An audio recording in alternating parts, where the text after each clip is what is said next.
Okay, 148 days away from opening kickoff. But I want to find out what the mentality you will have going into the season. Also, Phillies played game 1 yesterday. Not fun. Kincade Salciunas, 97.5, The Fanatic. This is Kincade and Salciunas. This Phillies team has that swagger. I come in feeling better about the Phillies team. I feel the same way that I felt going into the Dodgers series because of how early it is. Kincade and Salciunas. John Kincade, Andrew Salciunas. 97.5 The Fanatic and 97.5thefanatic.com. And a good Wednesday morning, Philadelphia. I'm Andrew Salciunas alongside my man, John Kincade. Johnny, good morning. And a good morning to you. It's been a little weird getting ready for the show today, so I'm looking forward to where we're going to drive. Because there has been some interesting conversation. What, DJ Andrew Salciunas in the back? Yeah, I learn about my partner a little more all the time, and Connor and Haley and Gunner. I never lied to people. I lived a different life back in the day. You know? I think I like it better today. I'm just saying. Oh, man, you didn't. That's fine. I don't know. All right, so Phillies lose yesterday to the Braves. We'll talk about the fight-ins within the first hour of today's show. Don't you worry, because that was a pretty disappointing loss yesterday. But we're opening up the show with an Eagles conversation. It's something that I thought about yesterday morning, yesterday before the 6 o'clock hour. Okay, so I had today's topic ready before yesterday's show. Well, we are today's talk show. So Damn right. So give it to me. Well, no, by the way, there's a method to the madness, right? Like yesterday was game 1 build-up between the Phillies and Braves, so there was a little bit more of a Phillies feel yesterday. Sure. Today, I want to get into the mentality of the Eagles fan, John. So that's a deep, dark, scary place many years. It's been a happy place, though, for months now. Yes. Fun place to be. And I hope that it continues to be for a lot of people. Obviously, it'll continue to be if the Eagles are good. So I want to ask the audience today, and obviously we will kick it around the room first. What will be your mentality going into the season for the 2025 Philadelphia Eagles? Now, if you remember, we'll just go back 1 year. Last year, leading up to week 1, Sao Paulo, right? It was NFC Championship game or bust. That was what we were saying. And I'm not even mentioning the JK11 guarantee of being a Final Four team. Which was the original guarantee of Damn right it was. That's a big guarantee, by the way. And it kicked ass. The JK11 guarantee of the Eagles getting to the NFC Championship game. Put that aside. The conversation surrounding the team was NFC Championship game or bust. If you do not get to the NFC Championship game, depending on how it plays out, especially if there's another collapse like we saw 2 seasons ago. Yes. Nick Sirianni's job will obviously be on the line. There was questions about whether or not Nick Sirianni should have kept his job after the 2023-24 season. There was questions about Jalen Hurts and whether or not you could win with him as the franchise quarterback. There was obviously questions about some of the younger players. Jordan Davis, what's going to be his future? Run stopper, tremendous. Obviously, the conditioning was a bit of a problem. This was all the conversations going into the 2024 season. And a lot of it was more worrisome. We, as a show, were the beacons of light. Okay. There were people upset with us for being too confident and too comfortable with the Philadelphia Eagles en route to a Super Bowl season. There was plenty of that, yes. There was plenty of that but you understood. I understood the mentality of people last year. Absolutely. After collapsing the way that they did. It was hard. Yeah. It was a horrible end. 2023, to me, it's so crazy to me that one of the seasons that I truly sort of hated the most will end up being the precursor to one of the series, maybe the season that I loved the most. Right. Isn't that amazing? Because they ended up winning the Super Bowl. It worked. So last year, the mentality was NFC Championship game or bust, and the or bust part was people are going to lose their jobs.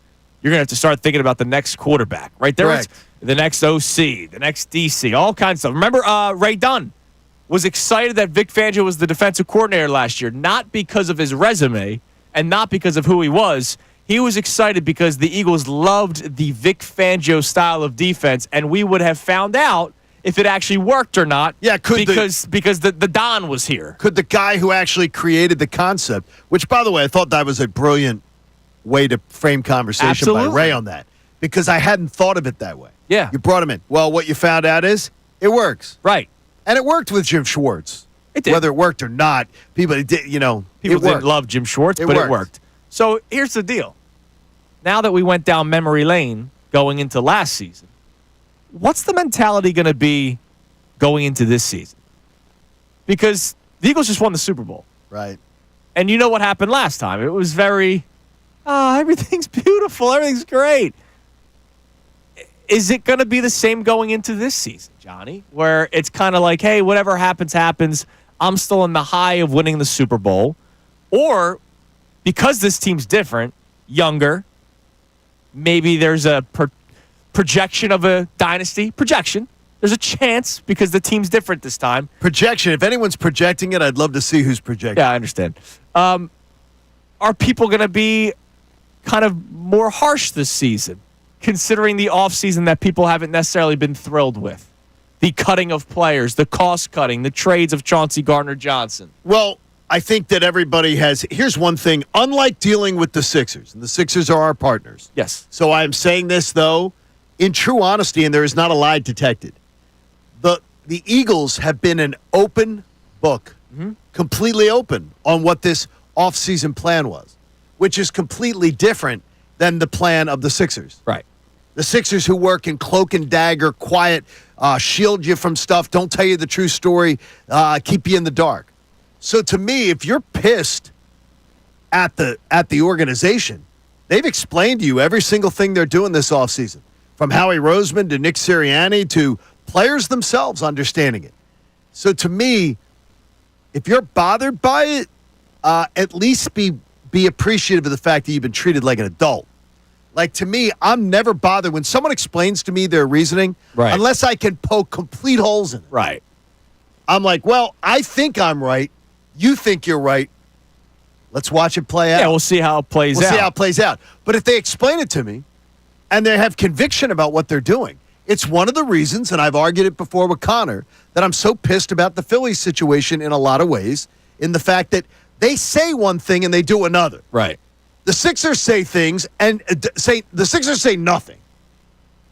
The Phillies go out, say one thing and do another. Right. The Eagles say what they mean what they say. Whether you like it or not, they don't give a flip. Right, they're going to do it. We have such they think different what's best for the team. Such different approaches in this city.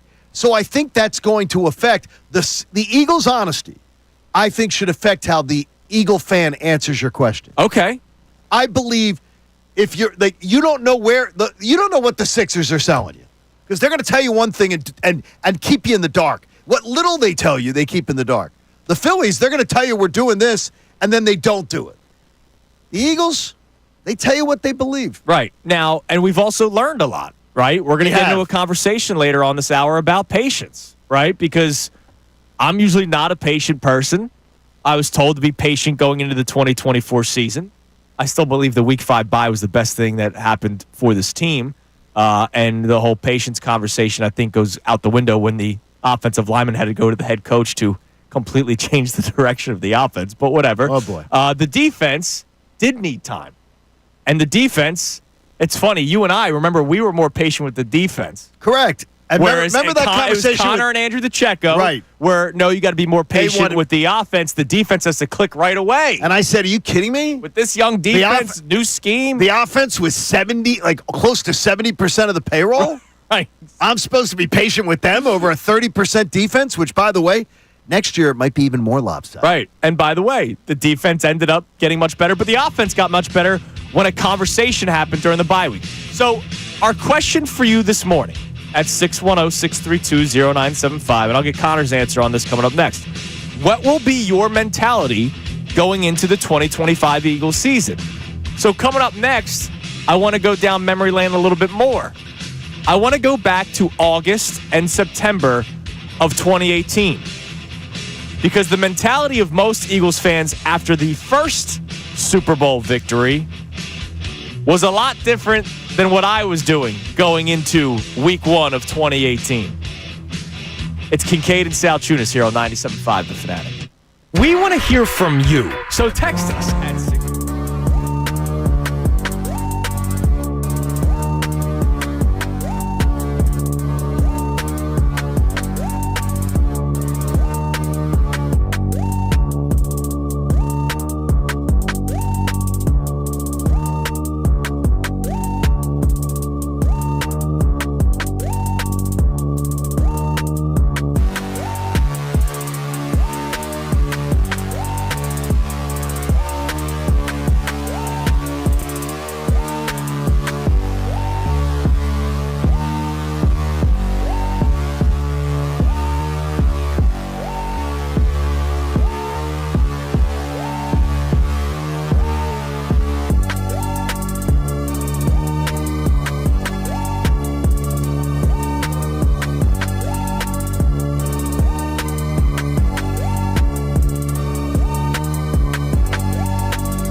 Kincade Salciunas, 97.5 The Fanatic. Connor, what will be your mentality going into the 2025 Eagles season? And then we'll discuss what it was like about 7 years ago. Yeah, so my dad's side of the family is Greek, and there's this idea that they use that comes from like the ancient Greek philosophers.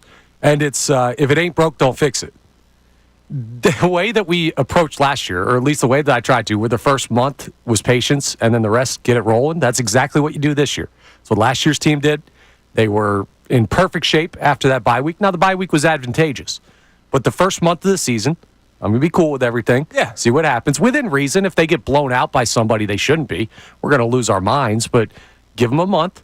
Especially since we're not going to see them play in the preseason again because they're never going right. to. Well, and it's not just the first 4 weeks conversation, right? Like last year, it was literally we're talking about NFC Championship game or bust, which is January, right? So you can talk about patience. You can talk about patience all you want. Like it's almost like we're not having the what are your expectations conversation because everybody's expectations should be getting back to another Super Bowl, but not Super Bowl or bust. Like that's an unfair thing to have. Wait a minute, though. We can't do that. We can't have this conversation and then you just set that parameter. All right, what do we got? Because somebody can have a Super Bowl or bust. Yeah, I think I'm there.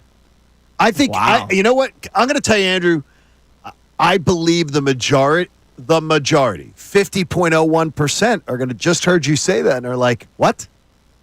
We're the defending Super Bowl champs. We are one of the youngest, most talented teams in football. Yes. We should absolutely, minimum expectation should be to at least have a chance to win a Super Bowl by being in it.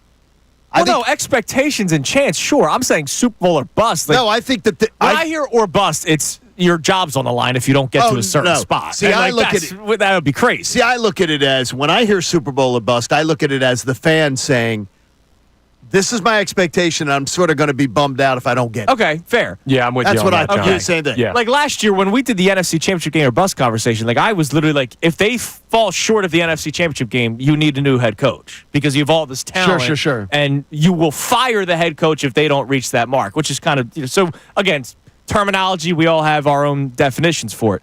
But it's interesting you say that over 50.1, at least 50.1. 50.1% of this fan base, I believe, is going to be disappointed if they're not back in the Super Bowl. So then you're saying it'll be different than 2018.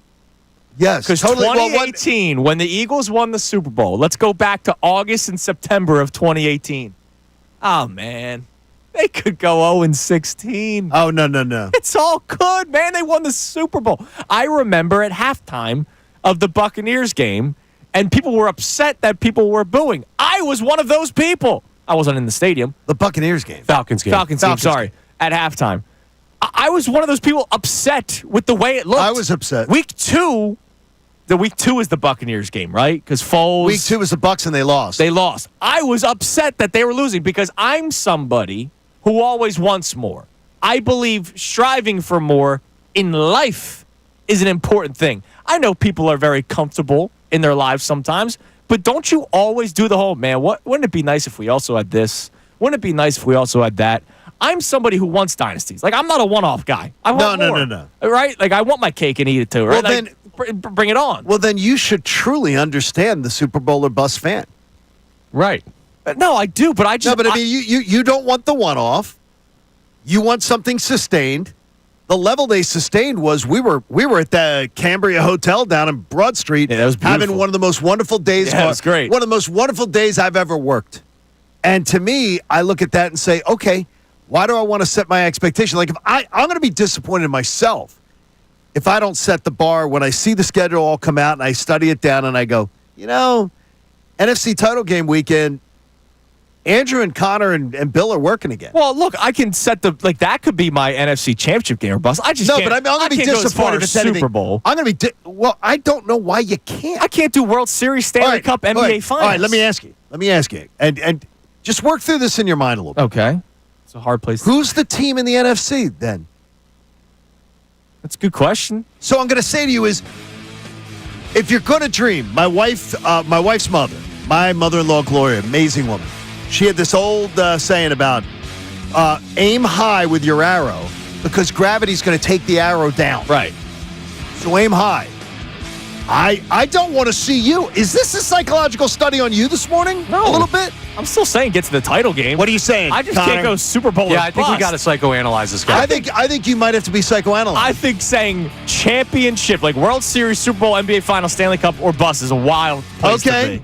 be. I think people are going to do a market correction on you. Okay. Which, by the way, this is what it is. It's not a market crash. It's a market correction. It's not even at market correction. All right, coming up next, we'll continue this Eagles discussion. It's interesting. So you think the mentality of the fan base will be different this time Yes. compared to 2018? No question. All right, are you a different fan? Yes. Last time the Eagles won the Super Bowl, everybody was honky-dory regardless of what happened the next year. What about this time around? Answer that question at 610-632-0975. What's your mentality going into this upcoming Eagles season? And also, we'll talk a little bit about the Phillies who played last night. And we'll They played a little bit last night. And we'll get into the conversation about patience with the Eagles as well. It's gonna be a fast show today. I can already feel it. Kincade Salciunas, 97.5 The Fanatic. Fanatic Sports Update. Phil's fall to the Braves. I'm Connor Thomas, and the Phillies lost to the Atlanta Braves 7-5 last night in the series opener down there in Georgia. Zach Wheeler wasn't at his sharpest, allowing 5 earned through 5 1/3 innings worth of work. 3 of those, though, can be attributed to a ball that should have been caught by Yohan Rojas in center field in the second inning. Either way, Kyle Schwarber and Nick Castellanos' 3-hit nights went for naught. Rob Thompson talked about the defensive miscue in the second after the game. Yeah, there was miscommunication, but Rojas is the captain out there, and he's got to take charge. I don't know. I mean, maybe he doesn't give up any runs. Maybe the same thing happens, because I thought Wills wasn't quite as sharp as he normally is. It was a little early to determine the outcome when it happened, but obviously those plays have to be made. The Phils will face the Braves again tonight at 7:15. Taijuan Walker faces off against Grant Holmes in the pitching matchup. Sixers play the Wizards tonight at 7. That game live here on the Fanatic. Flyers play the Rangers at 7:30. That game will be live on our sister station, WMMR.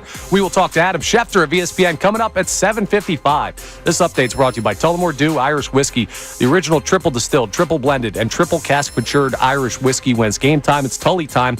I'm Connor Thomas for the home of the 76ers and Flyers, 97.5 The Fanatic and 97.5thefanatic.com. Bill Colarulo. I was excited for Brandon Marsh. Brandon Marsh is terrible. The guy is terrible at the plate. He can't hit left-handed pitching.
6:25 here on Kincade Salciunas, 97.5 The Fanatic. What will your mentality be going into the 2025 Eagles season? And I wonder how much of you are different from the last time the Eagles won the Super Bowl. I was the ass that was angry when the Eagles weren't playing well to start the 2018 season. I don't think you were.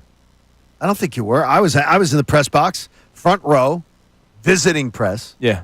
And I watched that banner come down that night, and I had a tear in my eye. I know you did. When they pulled that banner down, a tear in my eye. And you know what? By halftime, I was like, they're playing like crap. It's a new year.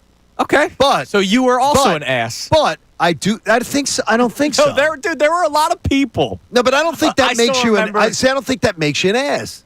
I think that means is that you're the Super Bowl champion. Yes, I still remember play like garbage. The first show after, so what, they opened up the season. So Thursday night. So the Friday midday show, I was upset with how they played, and I got crushed for it. And then I did my weekend shift, and I got crushed for, oh, come on, man, they just won the Super Bowl. This is why we can't have nice things. I want nicer things. You want nicer things? I want nicer things. Like, sorry, I would like more. When people say money isn't the key to happiness, well, sure as hell helps.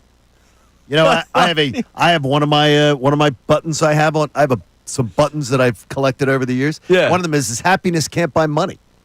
Yeah. Because I can tell you this, when you don't have stress about money, other things can sort of fall into place. You can find your way to a little happiness. That'd be great. You know, it's not supposed to be that way, but it's sort of. So do you think, again, I'm curious, you think this time around it's going to be different? The city will be different. So if they struggle week one, they'll hear it more than they did last time. I absolutely will tell you it. And what did I send you yesterday? So I'm getting some memorabilia, not memorabilia, but like pictures and paintings, stuff like that, to do the wall in the Kincade. My Super Bowl tribute wall now has to be made into 2 Damn right. Super Bowls. So Christina did some rearranging yesterday, and I sent you a picture after it was done. I'm like, okay, the side of Super Bowl 59, I got to decide how I'm going to put it all together.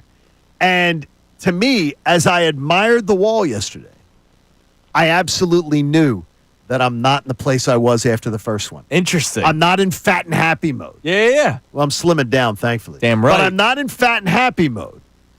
I'm in, you know what? I want more. My buddy Mark, I show him the picture of, look, Christina's redoing the wall. And he goes, yeah. He goes, I can't wait to see it. My buddy Paulie, who comes in for the games from Atlanta, says, yeah. He goes, make sure she saves room for the 2026. All right, good. And I think there's a difference. All right. I think there's a difference. But I'll be anxious to hear what people say on the text. So start answering that question, 610-632-0975. Now, the patience conversation when it comes to this Eagles team. So you heard Connor last segment. And Connor's going to be patient going into this season and the start of the season. So let's revisit this a little bit. We had this exact same conversation last year about whether or not we should be patient going into the season.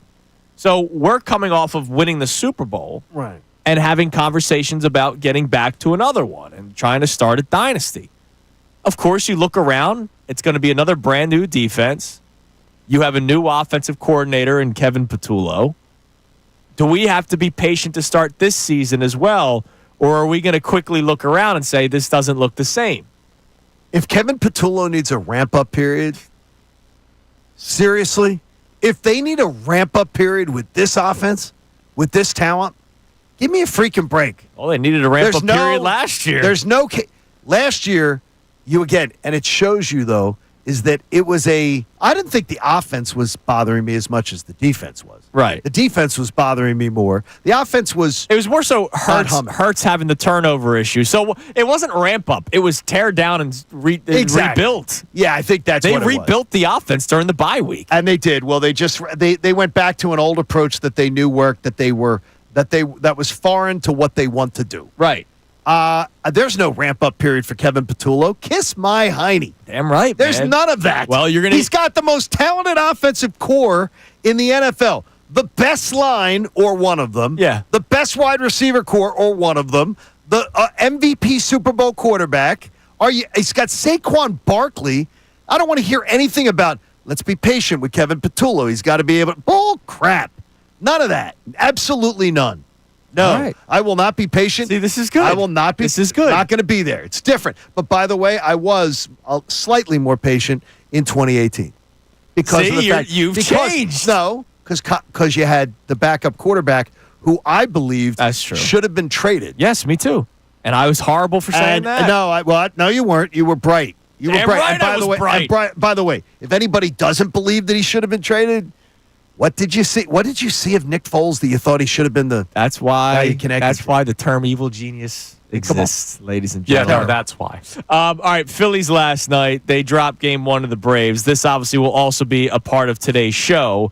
So we'll have a couple Phillies questions for you. And, of course, if you just want to chime in on the game last night, you can at 610-632-0975. Eagles are our main topic. But Phils lose 7-5 to the Braves yesterday. And it was just I left the game feeling empty. You know, you get the early run to start the game. Nick Castellanos with the RBI. And it sort of came out of nowhere because first two batters, They go okay, down, up and yeah. down, then boom. And then, obviously, we'll get into the second inning later on in the show when Zach Wheeler allows 3 runs, all earned, even though there was a major issue in the outfield that took place. Yeah, that's baseball. But then they come right back, and they Yes. score 3, and you're like, all right, here we go. The Phillies team that's resilient and feels different right here. I heard all about that. And then they tack on another one in the 5th, and you're going, oh, man, this is feeling good. And then it just fell apart, and they lose 7-5. And, you know, you're watching Tanner Banks out there in the 9th inning just trying to get a couple outs for you, and it was just ugly. I left that game feeling very empty. I left the game feeling wasted opportunity. Yeah. But I didn't go to bed. I honestly I put the phone on the charger, took the Apple Watch off and went to bed. Yeah. I it's went not to a bed. loose sleepover game. I did not, but that was a game that does play to some of their construction strength weaknesses Yeah. that Dave Dombrowski ignored. I have during this offseason. I have later on in the show a topic written down. It's going to be like just a quick throw in about something they're desperately going to need to address at some point. Well, hearing Rob Thompson's explanation afterwards of what happened, with the play in the second inning. Oh, okay, yeah. I understand it much more hearing the explanation because I didn't know what the hell happened.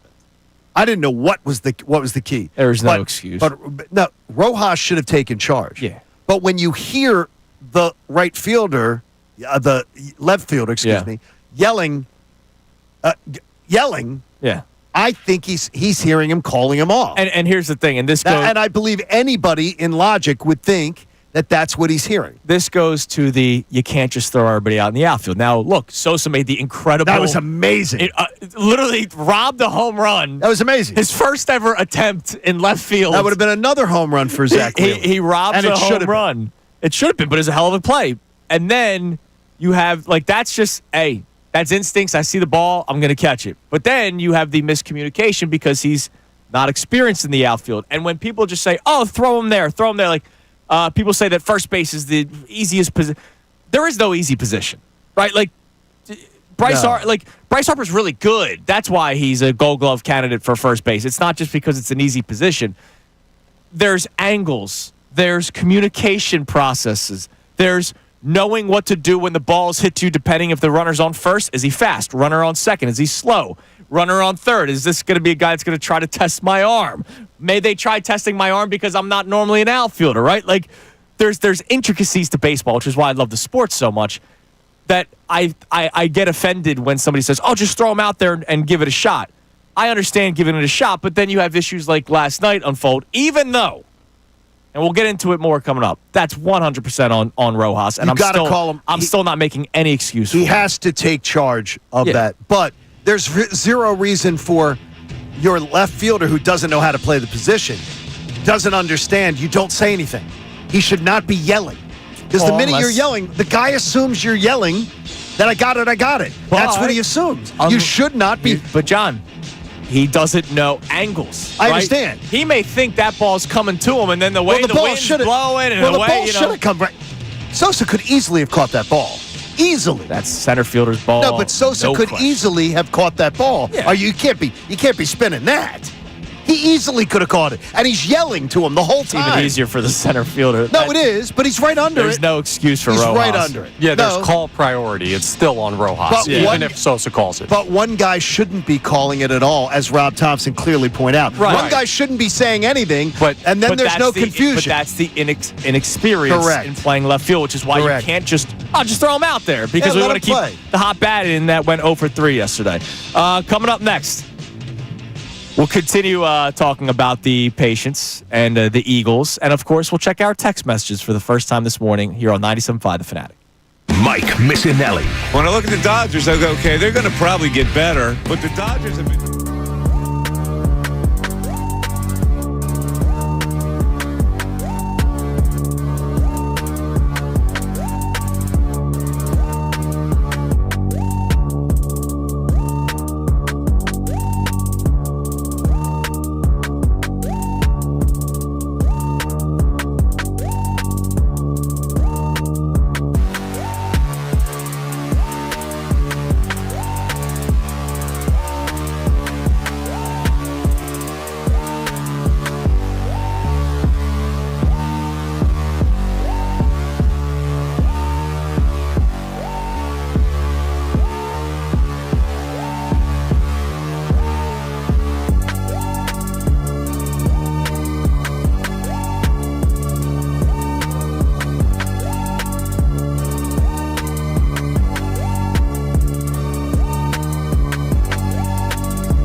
Kincade and Salciunas, 97.5 The Fanatic.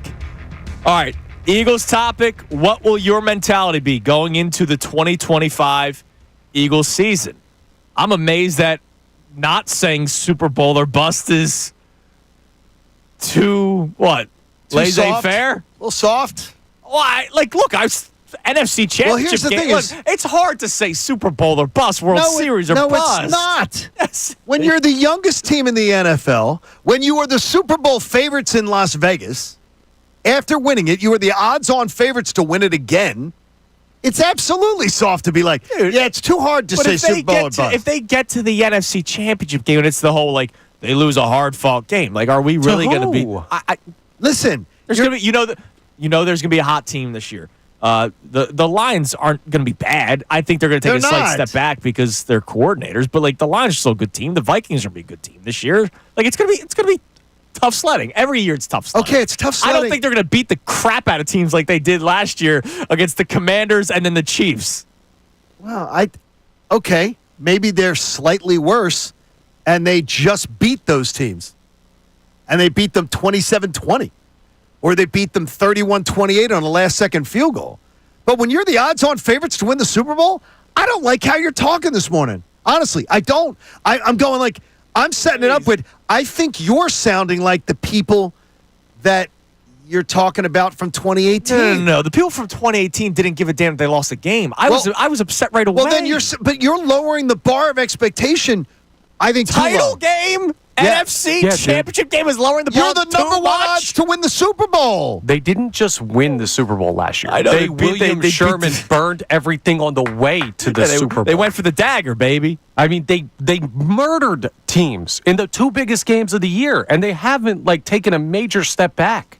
So dude, yeah. Super Bowl or bust. Yeah, we Wow. need because it's got to be. Now look, if we'll watch the season unfold, and let's say they suffer a major injury Yeah, or of two, course. Yeah. end up winning the division, and then losing in the divisional playoffs or losing in the NFC title game. That can happen, and you can understand. Yeah, conversations. But We'll revisit conversations all the time. But on April 9th, I don't like your tone. I do not like your tone. All right, well, Just telling you. let's check what the people are saying on the text line. What is your mentality going into the 2025 season, and has it changed from the last time they won the Super Bowl? I get it. The first one's different. But when they won the first one, a lot of you were like, everything's fine. Keep Foles forever. Give him a lifetime contract. All right, give everybody lifetime Well, those contracts. people were just dumb. People were ready to give everybody lifetime contracts, including the Eagles, with some of the players they gave contracts to, like Alshon Jeffrey. What are the people saying this morning? Yeah, David leads us off and just says Super Bowl or bust. I want a dynasty. Yeah, I want a dynasty too, but Doesn't sound like it. No, it doesn't Get the sound- hell out of here. No, it doesn't like, sound- I'm the one that first talked about it. I got crap for even bringing it up. Now I got to tell you, I'm looking at the DNA. I see a strand of Colarulo in you. You're straddling a fence here. No, I'm not straddling a fence. I think it's crazy to say I need You're them talking- I need them to win the Then Super listen, Bowl or else. Then we never need to hear you talk about, I want a dynasty. Because you can't have a dynasty without winning the second one. And you got to win the second one this I year. want a dynasty, but I want to have $1 million. No, it isn't. That's not like you wanting to have $1 million. You're the favorites to win the Super Bowl. Of all 32 teams. A million And you things have to happen for you to get to the Super Bowl. Seriously? Oh, my God. I am amazed. Did the Chiefs feel that way going back to the Super Bowl these years? No, Did probably they? not. No, well, No. then you stop it. What about the Patriots? Stop it now. But the expectation. Stop it now. You're going Super Bowl or bust. Stop it Yes, now. dude. Stop. They're the odds-on favorite to win it.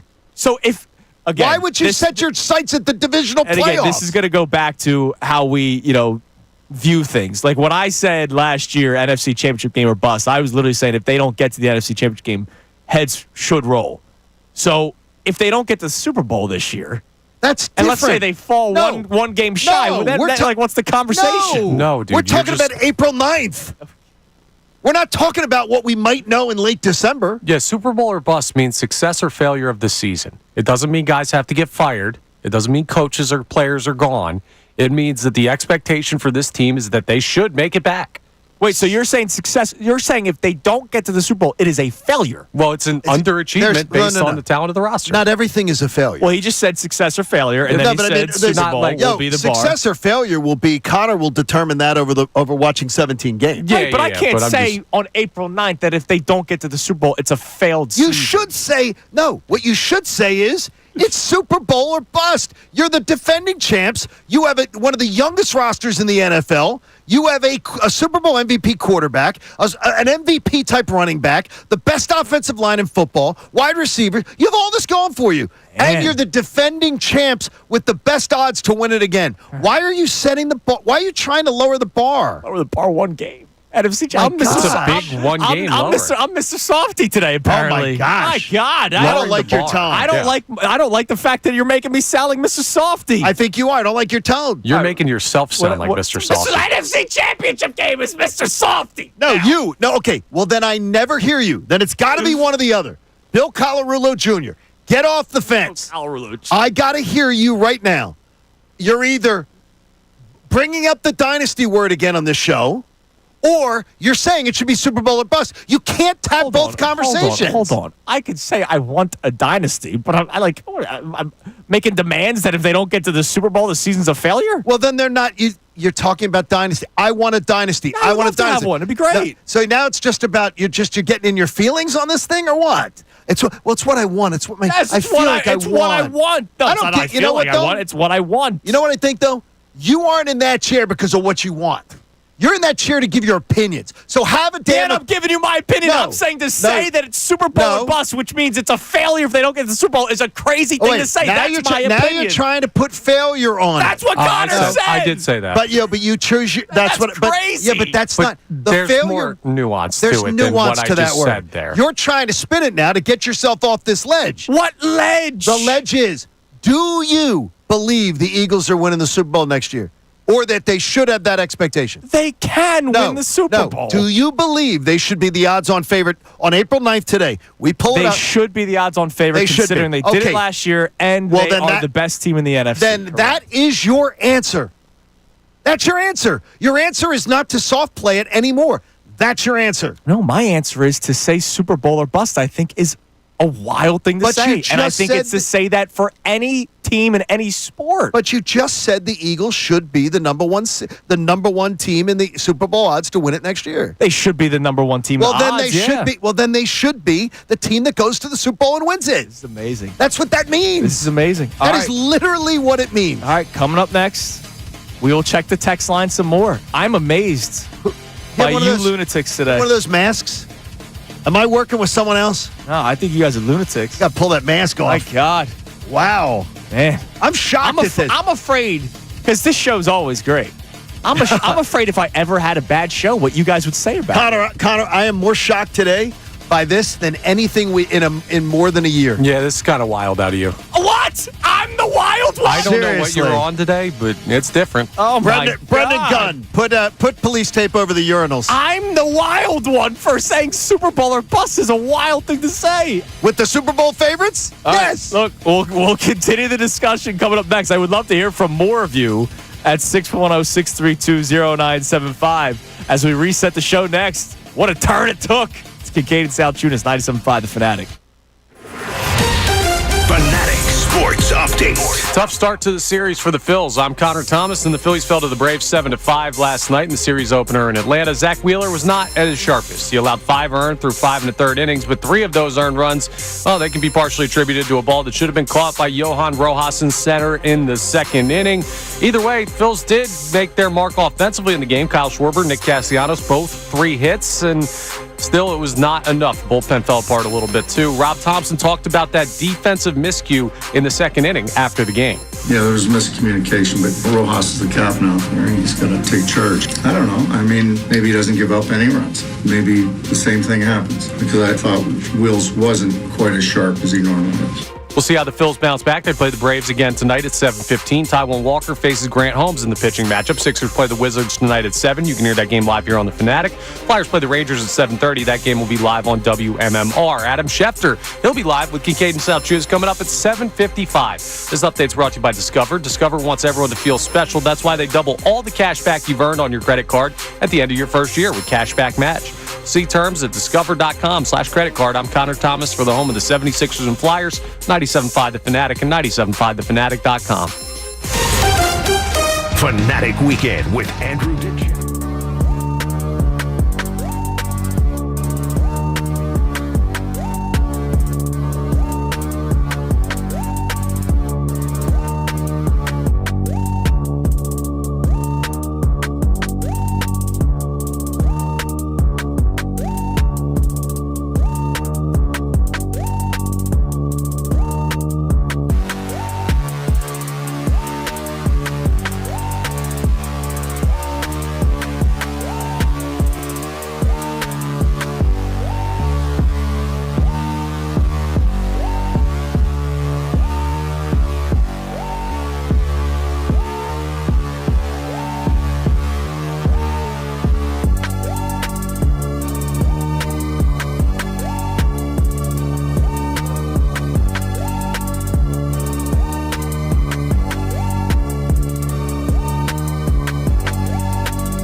I don't know if I can trust Connor Thomas. Why is that? Because Connor came in here all joyful during the commercial break. Was it joyful? Yo, bro, you're getting crushed on the text line, man. Do you want me to be crushed? No, I Yeah, think for that. this. I think. Honestly, Connor, we were on a more serious. Andrew and I were talking about something more serious during the break. Very serious. But I was not ready for it at 6:50 this morning. But this morning, he brought up the fact that, I said, I wouldn't have thought that you were a Lil Jon fan. I wouldn't have thought you were a Lil Jon fan. A Lil Wayne. I was playing Mrs. Officer this morning. And I'm going, okay, I wouldn't have thought that of you. And he says, well, I was a different person then. And he was going back into that. I think that maybe old Andrew has shown up to do the show today. Yeah, but you know what? And can I assure you, I'm going to tell you it flat out. I don't dig working with old Andrew as much as Andrew. Yeah, but you know what? Where are you? Old Andrew was an ass. Well, guess what? I'm sort of Connor and I are sort of looking Old at you Andrew that was way. screaming at David Bell, calling him a bum when he was 9 years old. Well, That's old Andrew. Connor and I are sort of looking at new Andrew and wondering, we want the old Andrew back. So, all right, I want to hear some of these text messages. Again, if you're just tuning in, our question for you is, what is your mentality going into the 2025 Eagles season? Because I know after the Eagles won the Super Bowl last time, a lot of people were like, everything's beautiful, anything can happen. And I'm wondering, are people different this time around? It then bled into a conversation about whether it's Super Bowl or bust going into the 2025 season. And I think saying Super Bowl or bust, World Series or bust, Stanley Cup or bust, NBA Finals or bust is kind of crazy unless you have like the Dodgers, right, with Ohtani and the. Okay, so you're saying off of one World Series. No, you're but saying like, off one World Series. yeah, and then they it's and then not they, crazy and for then the they, Dodgers. And to then they throw away. acquired a Cy Young winner in Blake Snell, and they're supposed to win 120 games. The Eagles have lost players. Well, let me look here. They're doing cost cutting. Dodgers favorites to win the World Series to start the season. Defending champs. Eagles favorites to win the Super Bowl next year. Defending champs. Okay. What are you talking about? There's literally articles being written about whether or not the Dodgers winning would be bad for baseball. Yeah, but that's different. That's a because different of story. The lack of salary cap, they can sign all of these additional. Like, what are you Trust me, talking if you gave about? Jeffrey Lurie and Howie Roseman those salary cap, my the Eagles God. would never lose again. It would be amazing. So I'm just trying to figure out what the mentality is. And apparently I'm Mr. Softy today. You are. Saying I need that music. NFC title game is too soft. No, I'm saying is on April 9th, that's too soft. You may see the schedule in a month and go, okay, it's going to be much harder than I thought because of the way the schedule breaks. I'm the one on the fence. Things like that. No, I'm going to say you could change. You're telling me But you're going to today- change your opinion potentially in a month. No, I'm not changing my opinion on the fact is that's what this team's supposed to be because their odds as being Super Bowl favorites may change in a month. When people people see the schedule, they may say, "Oh, this doesn't work well for the Eagles." You're Johnny we Vegas. don't like that. You're Johnny Vegas. I like that. You're playing yes. your cards. Yes, I like that. So I want to get text messages here, but after I hear a couple of the texts that will rip me, and I'm okay with it. I'm not go ahead. Have at it, right? I will have a message to the people doing the ripping. You're listening to 97.5 The Fanatic, WPEN HD1, Burlington, Philadelphia, a BZ Media Group station broadcasting live from the Comcast Business Studio, powering possibilities. Because I know what's going to happen like 3 weeks into the season. But go ahead, give me a couple texts. Have at it. All right, first text, no name on this one, but they say all these chest days from Chunas, and now getting to and winning the Super Bowl isn't the standard. Wild. I think it's wild. I think of you because you inspire me sometimes with your Maybe I want to do chestiness. maybe I want to do cardio in 2025. Yeah, maybe You know? maybe I'm playing the long game here. We're gonna get you some yoga pants, and you can go to your. I'm playing the long game here, man. I can't burn out one part of the body. All right, continue. What else we got? LeGrand in Cambridge, great name. What's up, Cambridge, LeGrand? Maryland, Love says, LeGrand. Chunas represents the new age of soft-ass Philly fans. Their fear controls their emotions. Man up. Hang on. Let me read the whole text, sir. Man up, sucker. Quit whining on my radio. Fear. I said NFC Championship game. Dude. And you're saying fear, Dude. wussification of America. Connor, there has to be some other weak-willed soul here in Philadelphia that supports Andrew on this. No, probably not. Actually, no, Is there anybody? We do have There's one one. here. Oh, one. Bruce. Thanks. Bruce checks Bruce in. A. He's What's big time on Andrew's side. He says, Andrew must have skipped chest day. I am blown away from what I'm hearing. Andrew, just say it's Super Bowl or bust. There's no other expectation. All right. No one's on your side No here. one is on your side of the entire. Fine. Now, here's the deal. Yes. I have a message for everybody that is attacking. Okay, today. look me in the eye because I'm attacking you. No, because you will be on the same page. Look us Okay. both in the eye. Okay, there we Be go. a chameleon. on. Here we go. You guys will be on the same page. Well, more so you than Connor. Okay. Because the golden retriever. Yeah, he over is the there. golden retriever. When I am critical of Jalen or anybody in week 1, week 2, or Right. week 3, I better not hear from any of those people saying, oh, man, you're being too harsh on him. It's early. Be patient. Well, no, because you could be too harsh. You could come in and be too harsh on Jalen. No, I'm saying anybody. Let's say Jalen has a bad game. Yeah, but if Jalen has a bad game, And I come in here and I say Jalen had a bad but game, if your I better take not is- hear, oh, it's too early. But Come on, if your man." take is he's regressing, Well, no, I'm not gonna he's say- right back. you know well, I'm no, not but I'm saying, but that's the thing is that you can't put parameters on that. Is you may be critical of Jalen Hurts, and by the way, I'll be shoulder to shoulder with you. But there, if that's the case, and that's the point. There are a lot of people right now. the bar of expectation is raised on all of them. Absolutely. So on April 9th, as we keep on pointing out the date, for the people that are like saying Super Bowl or bust, and again, I'm absolving you guys from the conversation because we do the show. I know that we can be critical when it's time to be critical. There are a lot of people that get turned off by criticism of certain players, of certain teams, times of the season. Oh, it's okay. Be patient, blah, blah, blah, blah, blah. We got destroyed for it last year.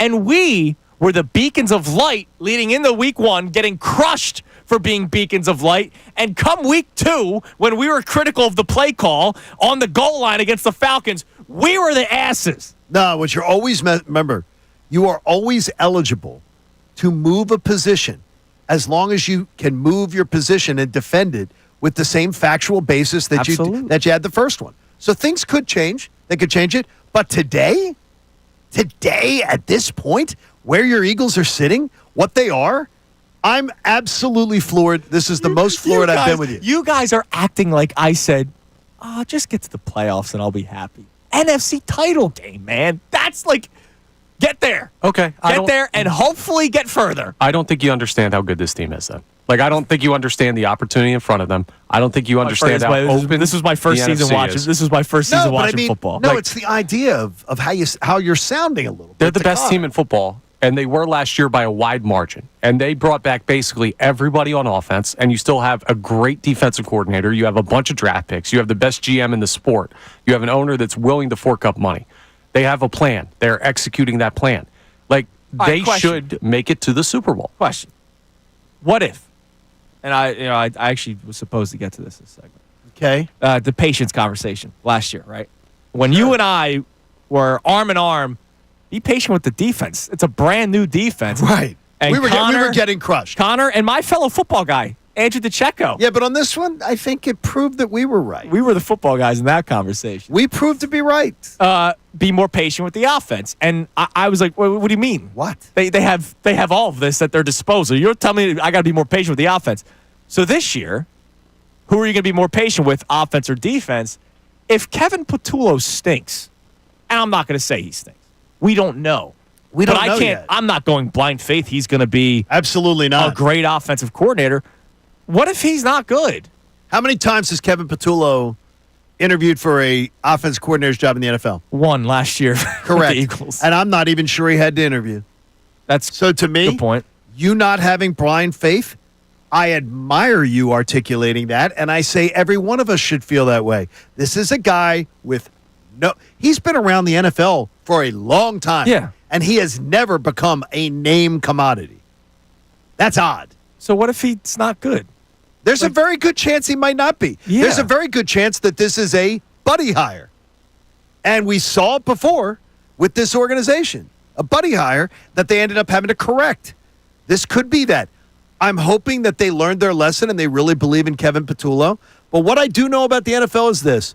When there are very, very talented young guys, I'll tell you, when I don't even know what year it was, the staff that was in Atlanta, and I'm at training camp, and I am meeting Kyle Shanahan, the offensive coordinator, and Matt LaFleur, the quarterback's coach, and stupid McDaniel, who was the video dork on the coaching staff. Now he's a head coach. I'm meeting these guys, and they are McDaniel. When I'm telling you, McDaniel was a nobody. Yeah. Like we were like, who is that? Yeah, they like fell in love with the tree. Okay. They fell in love And with the new look offense. And Matt LaFleur was literally doing personal grooming before walking out in the field for training camp. And people are looking at him like, okay, who are these guys? They got poached by organizations because everybody finds out who are the good people. Right. Kevin Patullo has been around forever. So? Anybody could have gone and grabbed him. Anybody could have given him. But I don't want to say that Kevin Patullo can't be successful. I'm of course hoping not. He could be. he might be, but blind faith, hell no. Hell Right, no. but let's say he stinks, right? Let's say I don't believe he will, but okay. let's just live in this world where they Okay. go out there and the first 4 weeks are a mess. Yeah. Who went into Nick Sirianni's office? The offensive lineman. So it was Dickerson. It was Mailata. Yes. It was those guys are all still on the team. So you know what's going to happen? If It was they go Lane through- Johnson, too, Lane that really Johnson called the meeting. Like if 4 weeks go by this season and they go through the first month and we exercise patience because the first 4 weeks of this last season wasn't great and then they ended up winning the Super Bowl pretty comfortably, those same guys are going to knock on Nick Sirianni's door and be like, "Hey, coach, remember us?" You know what? Here's hold on. Okay, I want you to go. Oh, no, I want you to go first. No. Go on. Does Nick listen to the players or his buddy? Nick listens to what won him a Super Bowl last year. Here's what I'm going to say to you. Is that the one problem with that scenario, Connor, that you put, is with Kevin Patullo, is last year they had an offensive coordinator that had years of experience, 5 of them, at being an offensive coordinator, who had called plays, who every year his starting quarterback was healthy, Matt in Dallas, managed to have a top 3 averaging offense. Right. Kevin Patullo, he hadn't called plays at the flag football league. I mean, come on now. I got you. I'm not saying it's the same exact thing. The as guy you're happening. asking to change course may not be prepared to. I guarantee you, They that it tried was changing nothing. course with Brian Johnson, and they did could not work. do it. Could work. That wide receiver screen that we And all hated in Week 1, Brian- we hated it in the wild card Hey, round. Connor, Brian Johnson, far more qualified to be an NFL I got you. offense coordinator than Kevin Patullo. And that's why we killed Nick Sirianni, because he wasn't willing enough to step in and make a big enough change. And no players were able to convince them to do so. That changed last year. Yeah. They saw the result. Yeah, One year was a collapse. Now he's got his buddy. I don't think his buddy is more important to him than winning the damn Super Bowl. So Nick Sirianni's going to listen if they need to change things. All I right. firmly believe it. Coming up next, more Eagles on the table. We'll check more text messages. But Adam Schefter spoke on his podcast about the Eagles and the upcoming draft, Johnny. I will tell you what he had to say, and it will be your little preview of what is to come because he'll be joining us today at 7:55. It was an Adam Schefter guarantee, Johnny. There's a lot of guarantees being thrown around. It's Kincade Salciunas, 97.5, The Fanatic. Tyrone Johnson. It's notable.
here on Kincade and Salty, 97.5 The Fanatic. Salciunas.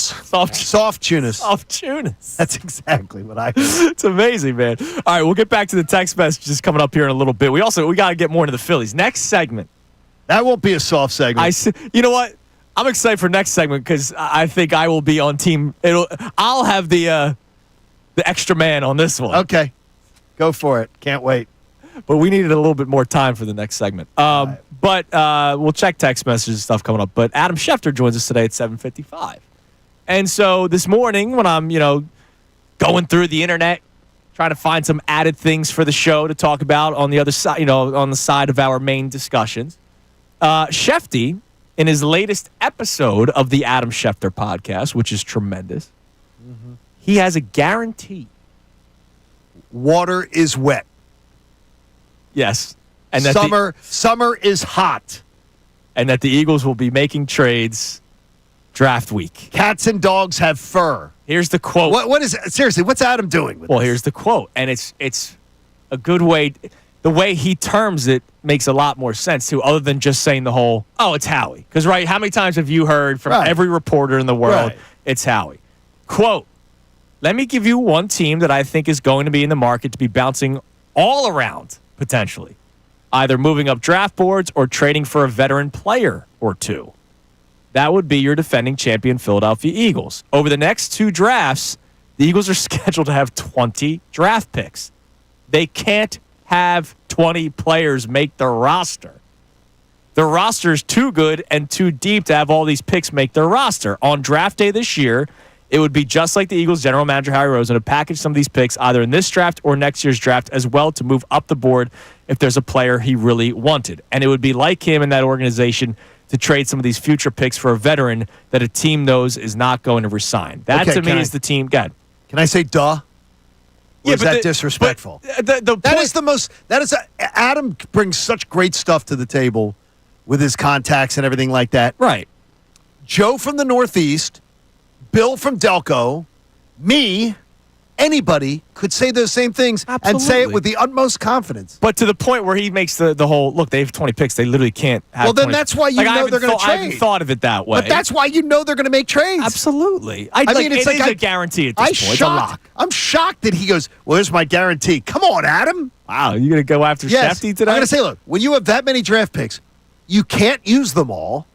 Of course you're going to make trades with them. You have to. Or you have to pick players with them. Wow. Johnny's all one today. See, I'm all in. Mrs. Officer got you going. I am all in. Hey, it's a big. 07, 08 hip hop was just That was a great firing little away this precursor. morning. I like that. I like this. I caught you all by surprise. I'm very happy with this All right, one. give us a text message, Connor. What else are the people attacking me for today? Dom in Florida What's up, says Dom? John What's up, and Dom? Connor are right. Super Bowl or bust, and Eagles are the favorites for a reason. It sounds like Andrew skipped chest day this week. Actually, I did it yesterday. It felt good, man. Well, maybe do it again today. Well, I don't want to Sounds go like you back. could use I can't go back to back anymore. You can't burn out the chest.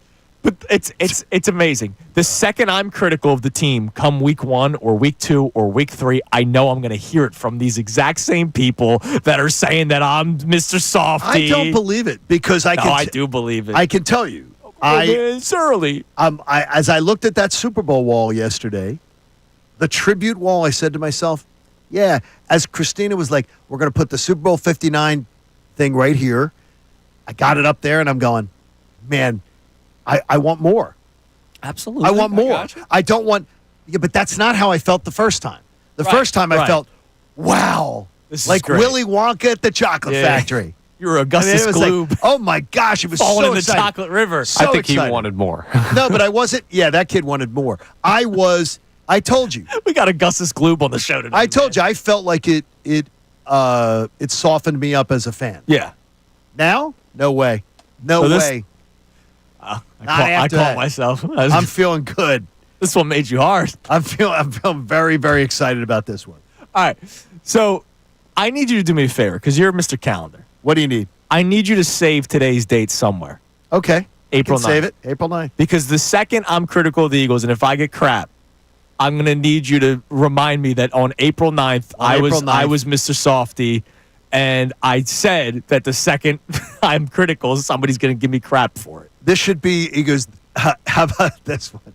I can't take credit for this one. Aubrey says it shouldn't be Kincade and Salciunas. He sounds so soft today. It should be Kincade and Simmons. Oh, don't you dare do that to me. Aubrey, that made me laugh. It took me a while to compose to say it. How dare you? Kincade and Simmons. That is By just the way, wrong. Aubrey looks like he beat somebody's backside. Tough, big dude. Tough man. We Aubrey. lost. It sucks. There you go. I am who I am. It is what it is. There it is. That was one of the worst moments somebody could have had in a press conference after a loss like that. It was so arrogant. And playing as poorly as he did, as the number 1 overall pick and a max contract player, I am who I am. It is what it is. And that's why he's just a guy in the NBA nowadays. No, he's a male Kardashian. It's amazing. He wanted to be so bad. He wanted to dude. be a Kardashian. That's what he wanted. Listen, I'd take that. The money they make. Yeah. Yeah, well, You know what they do though, Connor? They do work for it. They don't fake mental illness to try to say, I can't come to work. hey, we played Ray J this morning. Jesus. Go to break. You're off the rails, dude. I am, dude. It's a Wednesday. Is it full moon today or something? It was close to it. I saw it this morning. It was beautiful. Coming up next. All right, I wanted to wait for this segment because the middle of the hour segment is the longer one. We need to talk about what happened yesterday because I saw my two brothers who are ganging up on me this morning going at it against each other online yesterday, publicly. John, Connor, and I will talk about Wheeler and Rojas next. Here it comes. It's Kincade and Salciunas on this Wednesday morning, 97.5 The Fanatic. Fanatic Sports Update.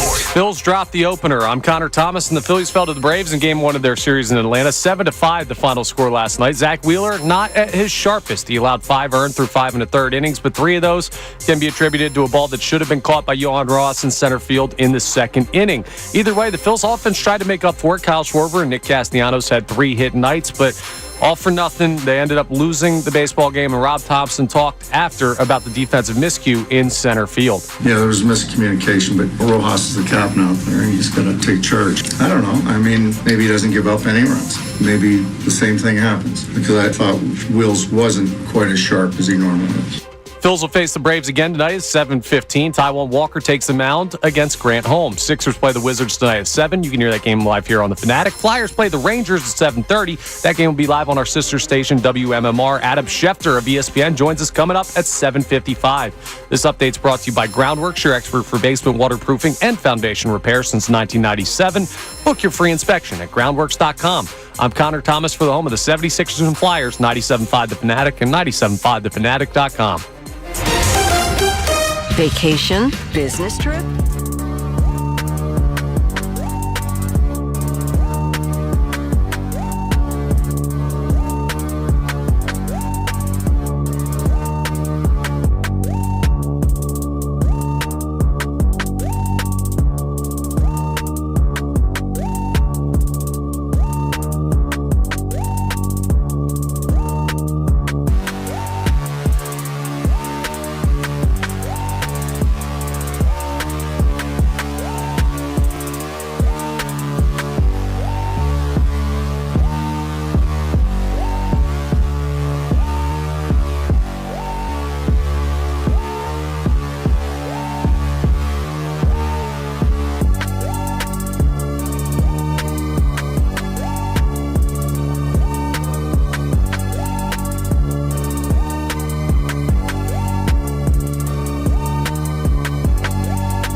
98.5 The Fanatic. We'll get back to our text messages, and we'll get back to our Eagles discussion here coming up in a little bit. But yesterday, Phillies played the Braves, game one of their series. They lost 7-5.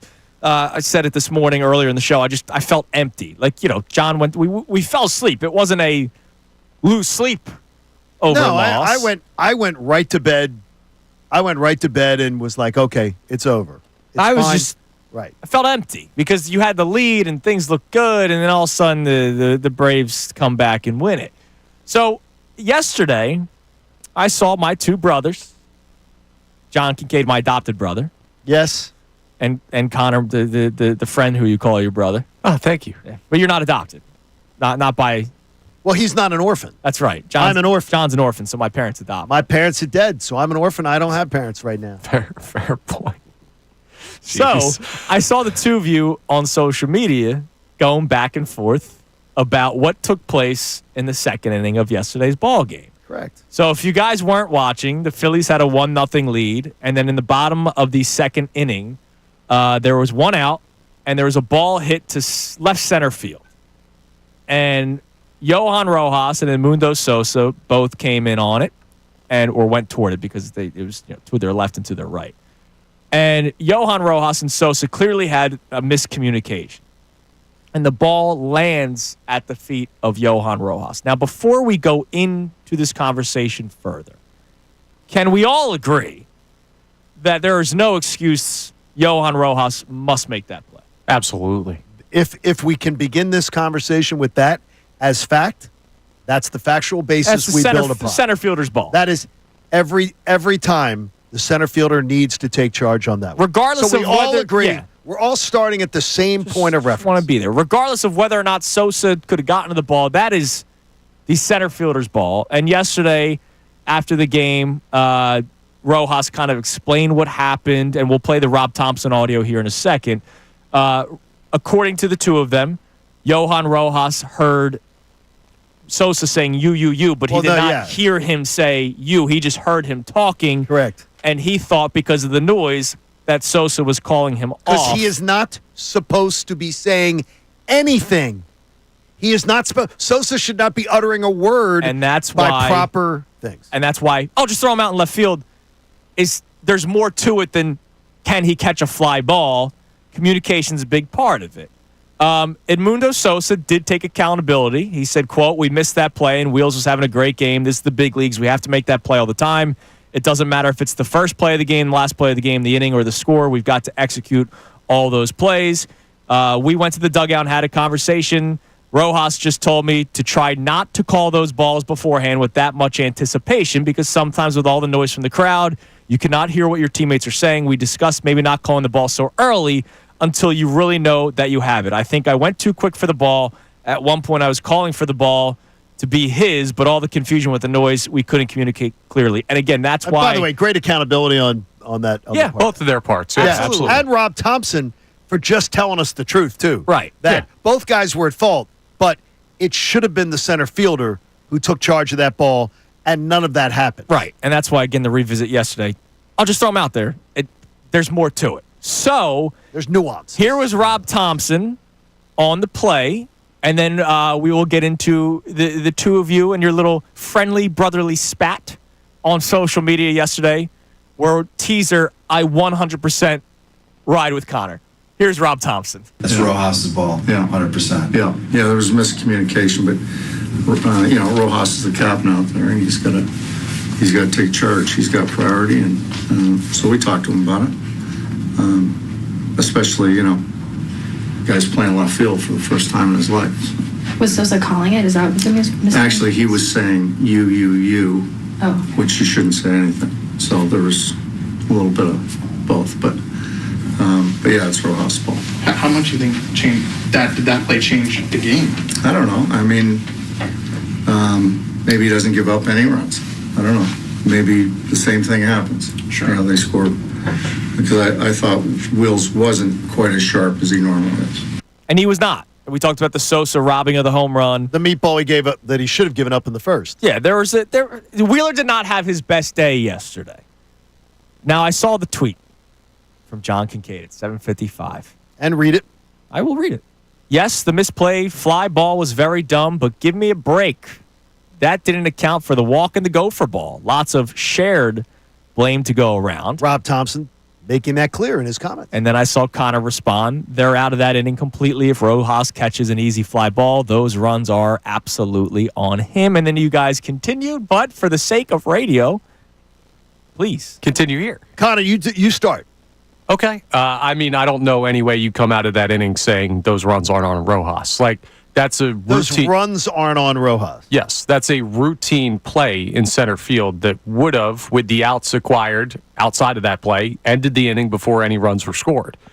So, I mean, that's on him. There's no argument with that. You have spoken no lies. But have you ever seen a pitcher actually overcome adversity? Yeah. Have you seen it? I'm going to tell people behind the scenes. I screwed up yesterday. I delayed Connor from leaving work yesterday. He wanted to get to the gym. We're trying to record the promo. I delayed Connor by screwing up on the promo production. So Connor's day got all turned upside down because of me. So then on the way home, he decided to drive fast to get to the gym. So then he ran a four-way stop sign at 9th and Christian and got in an accident. Little fender bender. Are you all right? I had nothing to do with him making the decision to drive fast and him making the decision making the error of getting in an accident. The bad play, absolutely. Connor is not lying. And if you back that 100%, I back it 100%. The play should have been made. Innings should have been over.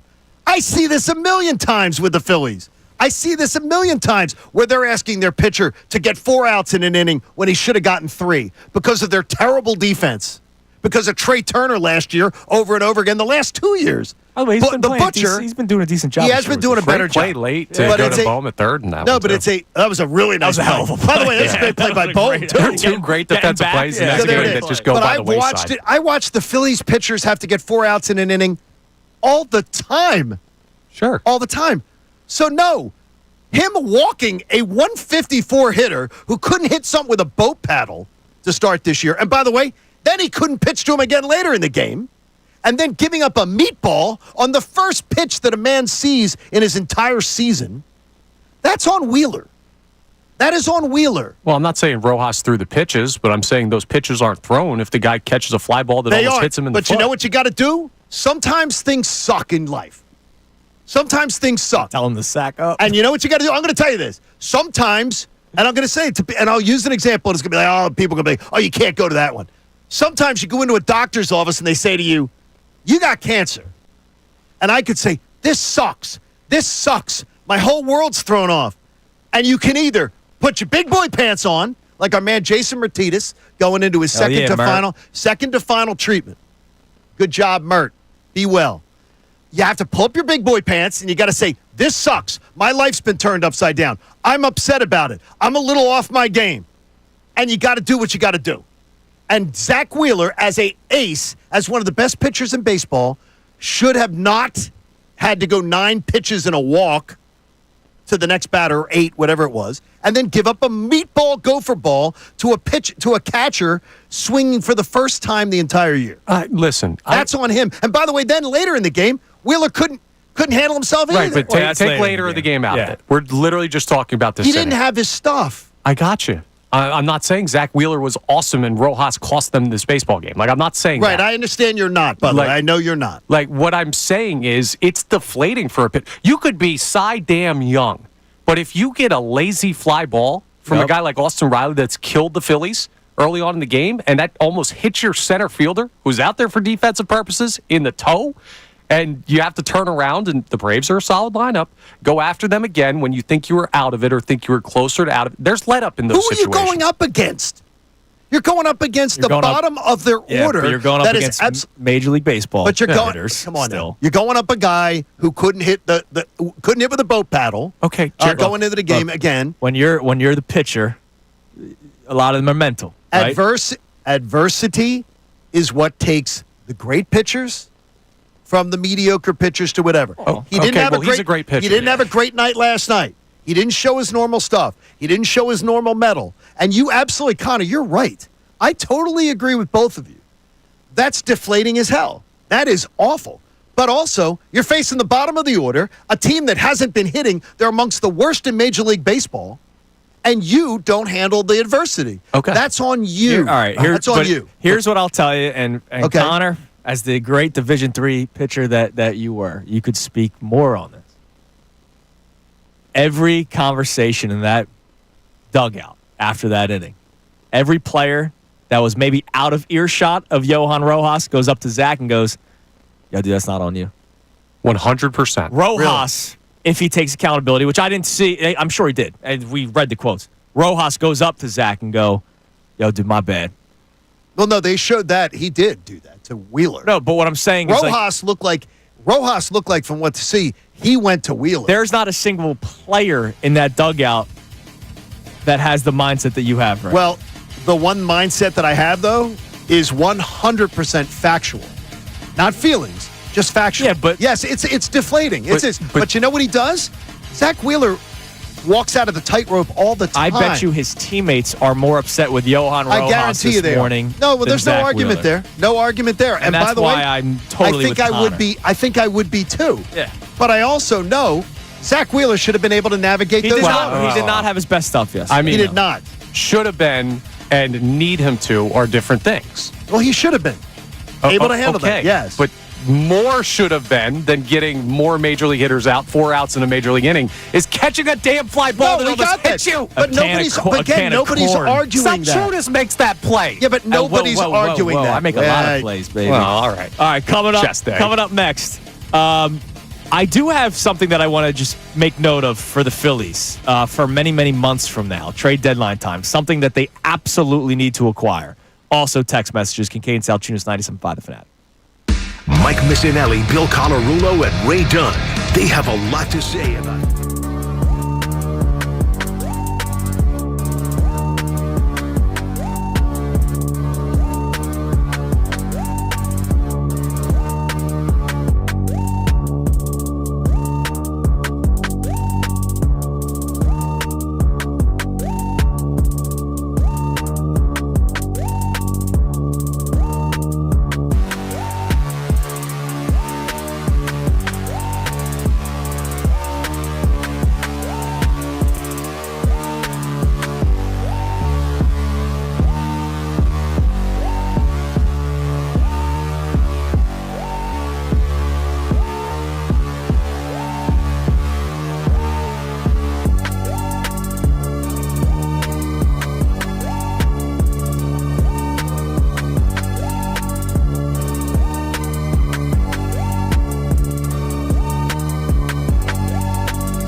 Salciunas, 97.5 The Fanatic. Don't forget, coming up at 7:55, our man Adam Schefter will join us. And we do the key word for the $1,000 signing bonus at 8 o'clock.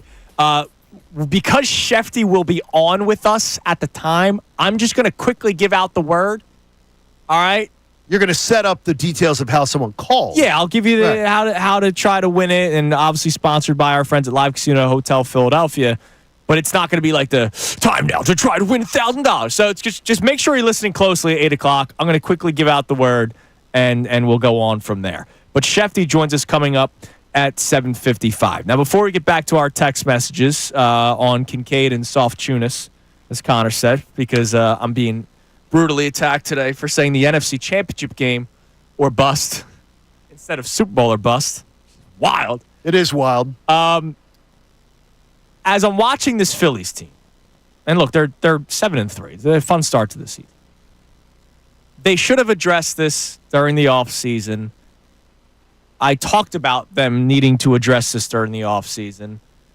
And instead of getting a right-handed bat with some pop, they answered with Max Kepler, who's a decent bat. We'll see how it plays out. It's been a long time since he had his really, really good season.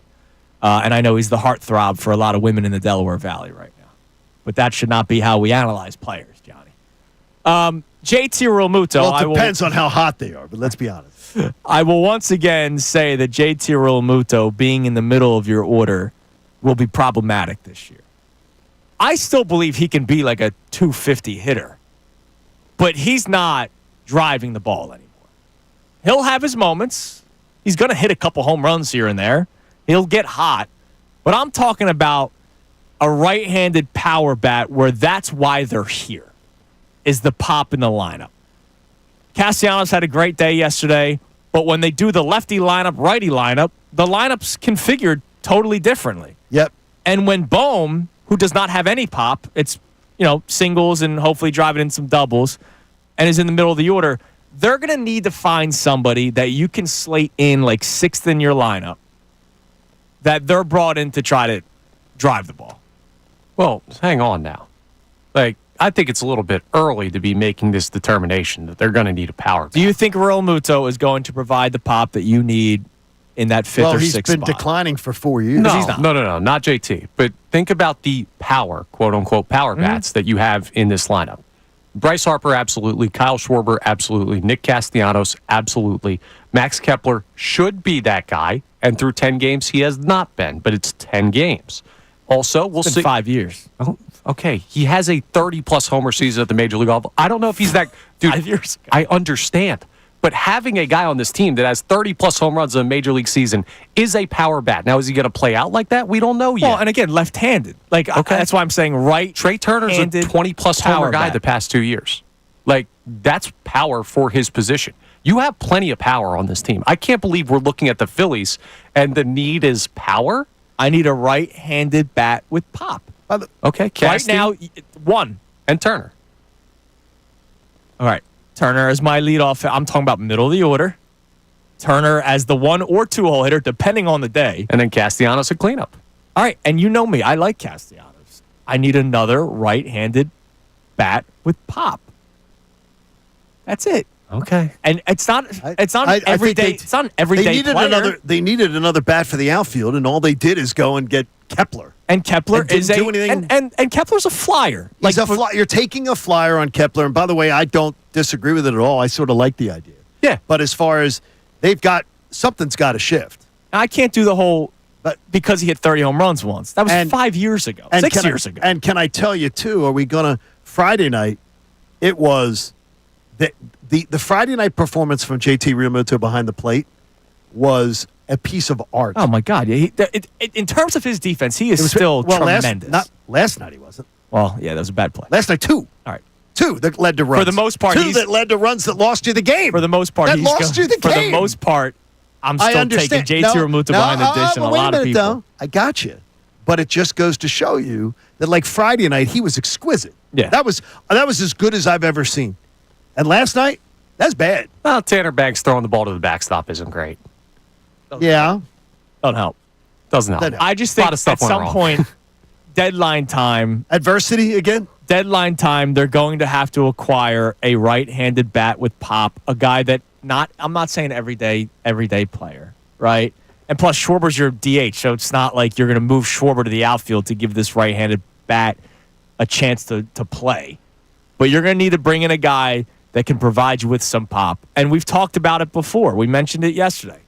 It could be if Bohm falls out of the joy of the Philadelphia Phillies organization, that power bat could be another third baseman. I don't know how the Cardinals ever going to move on from Nolan Arenado? I feel like it's Zach Levine all over again. We've been talking about this for like 6 or 7 years. That's a great comparison. It might not happen, but it's something that you go, this still makes sense, according to some.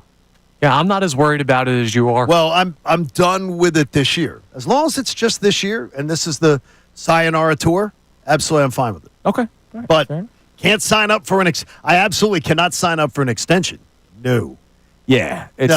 No.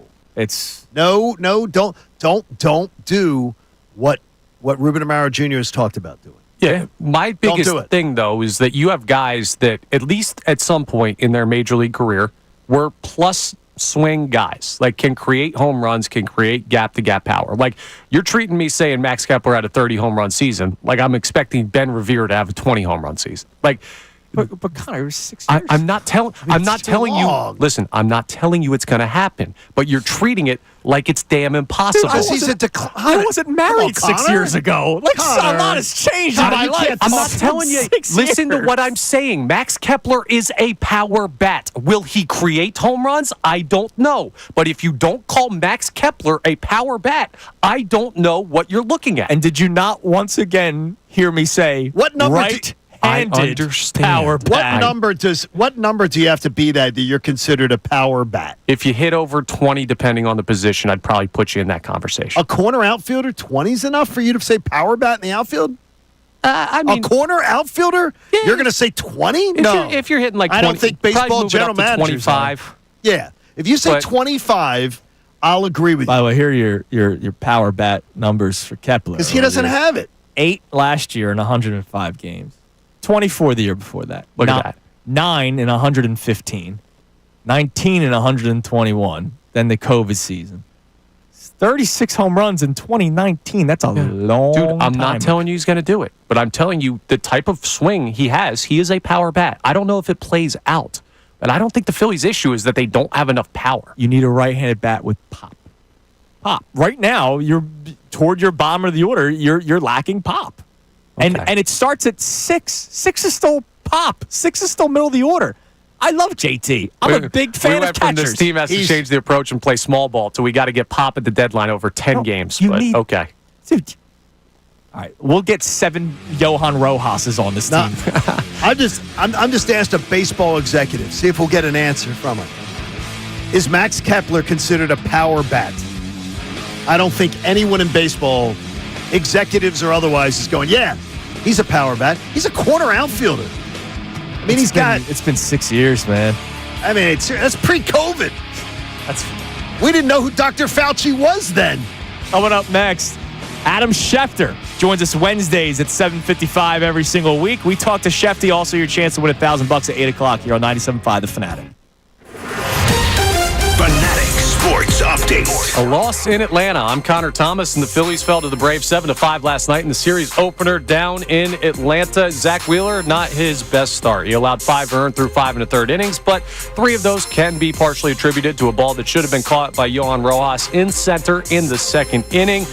Rob Thompson talked about the defensive miscue after the game. Yeah, there was miscommunication, but Rojas is the captain out there, and he's got to take charge. I don't know. I mean, maybe he doesn't give up any runs. Maybe the same thing happens, because I thought Wills wasn't quite as sharp as he normally is. Now, the middle of the order tried their best to make up for it. Kyle Schwarber, Nick Castellanos, both 3 hits on the night. Schwarber went yard again, but not enough for the Phils to find a victory. They will face the Braves again tonight at 7:15 with Taijuan Walker on the mound facing off against Grant Holmes. Sixers play the Wizards tonight at 7. You can hear that game live here on The Fanatic. Flyers play the Rangers at 7:30. That game will be live on our sister station, WMMR. We will talk to Adam Schefter coming up at 7:55. This update is brought to you by Rapid Radios. Rapid Radios are instant push-to-talk walkie-talkies offering national LTE coverage for a limited limited time, go to rapidradios.com now for 60% off and free UPS shipping. Add code radio and get an extra 5% off. I'm Connor Thomas for the home of the 76ers and Flyers, 97.5 The Fanatic and 97.5thefanatic.com.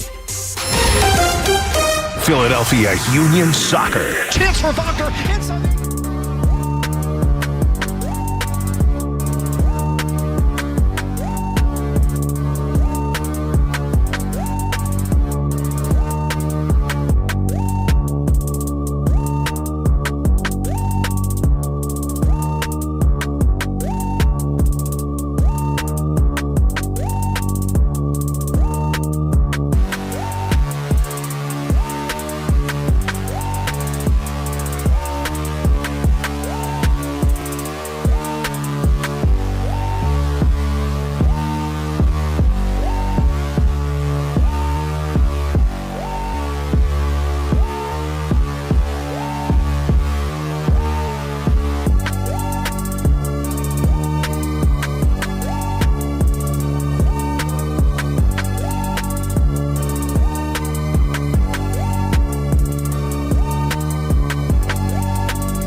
Salciunas, 97.5 The Fanatic. Connor, no need to even do the bed, now that I think about it. So here's the deal. We got Adam Schefter. He's going to be joining us momentarily.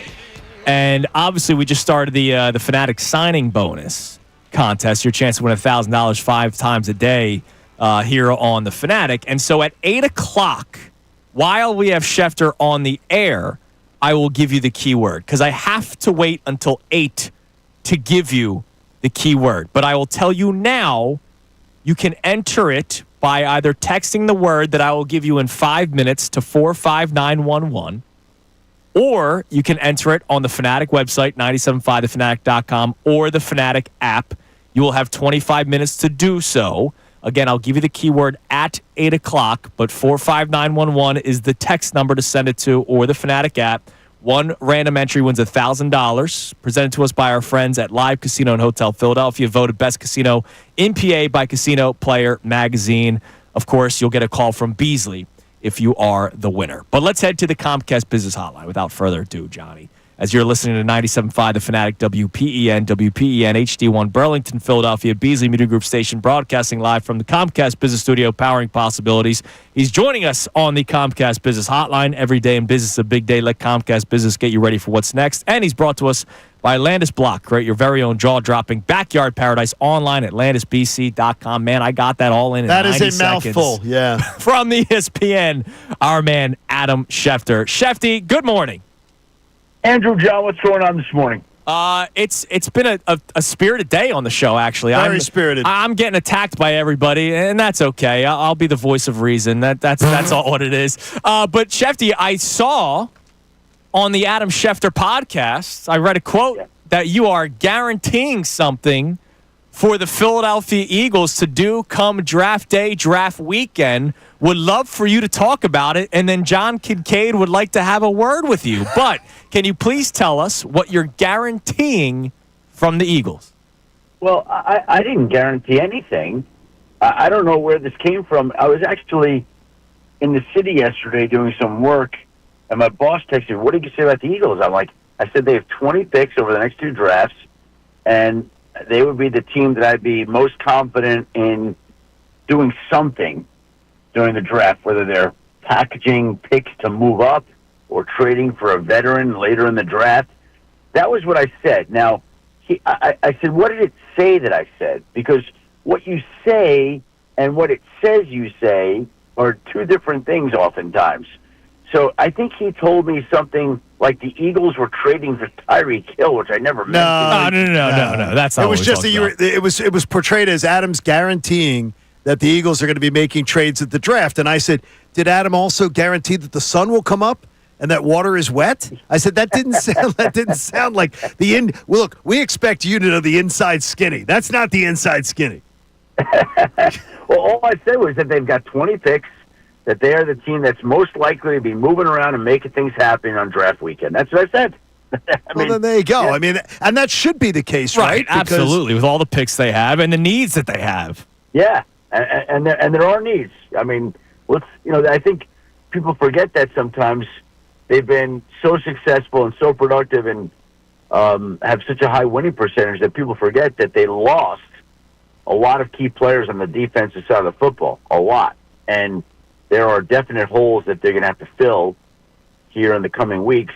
And they've got ammunition. They got 8 picks this year, I guess 12 next year.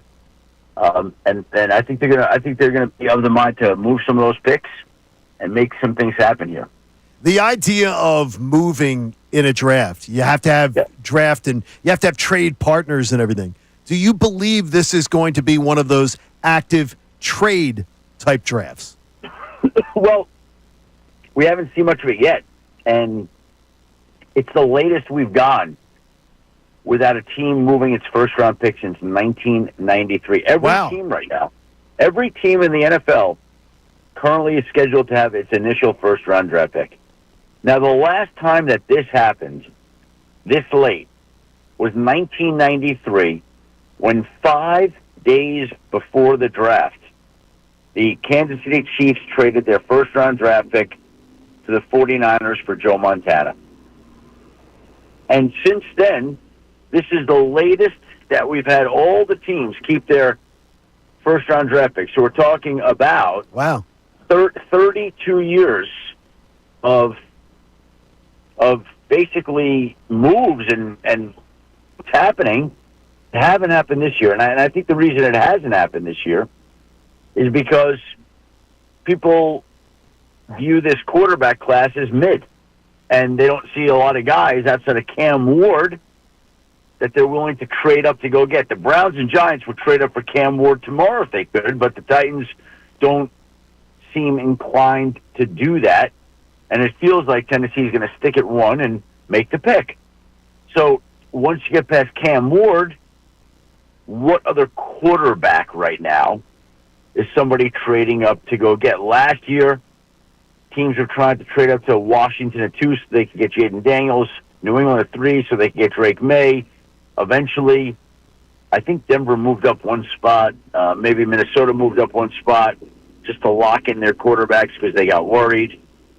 But we haven't seen any team move off its initial first-round draft pick to date in this upcoming draft. Wow, that's fascinating. See, now that's the kind of stuff you expect from Adam Schefter. Damn the boss right. should call you about that stuff. Yeah, now that's the good stuff. All right, real quick, Schefty, as we're speaking with Adam Schefter here on the Comcast Biz Hotline, for your chance to win $1,000, the keyword today is league, League. Again, the keyword is league. Adam, you are eligible, but don't text and drive. Yeah. Okay, you got it. I just did, but all right. There you go. All right, so Schefty, we're having an April 9th football discussion today.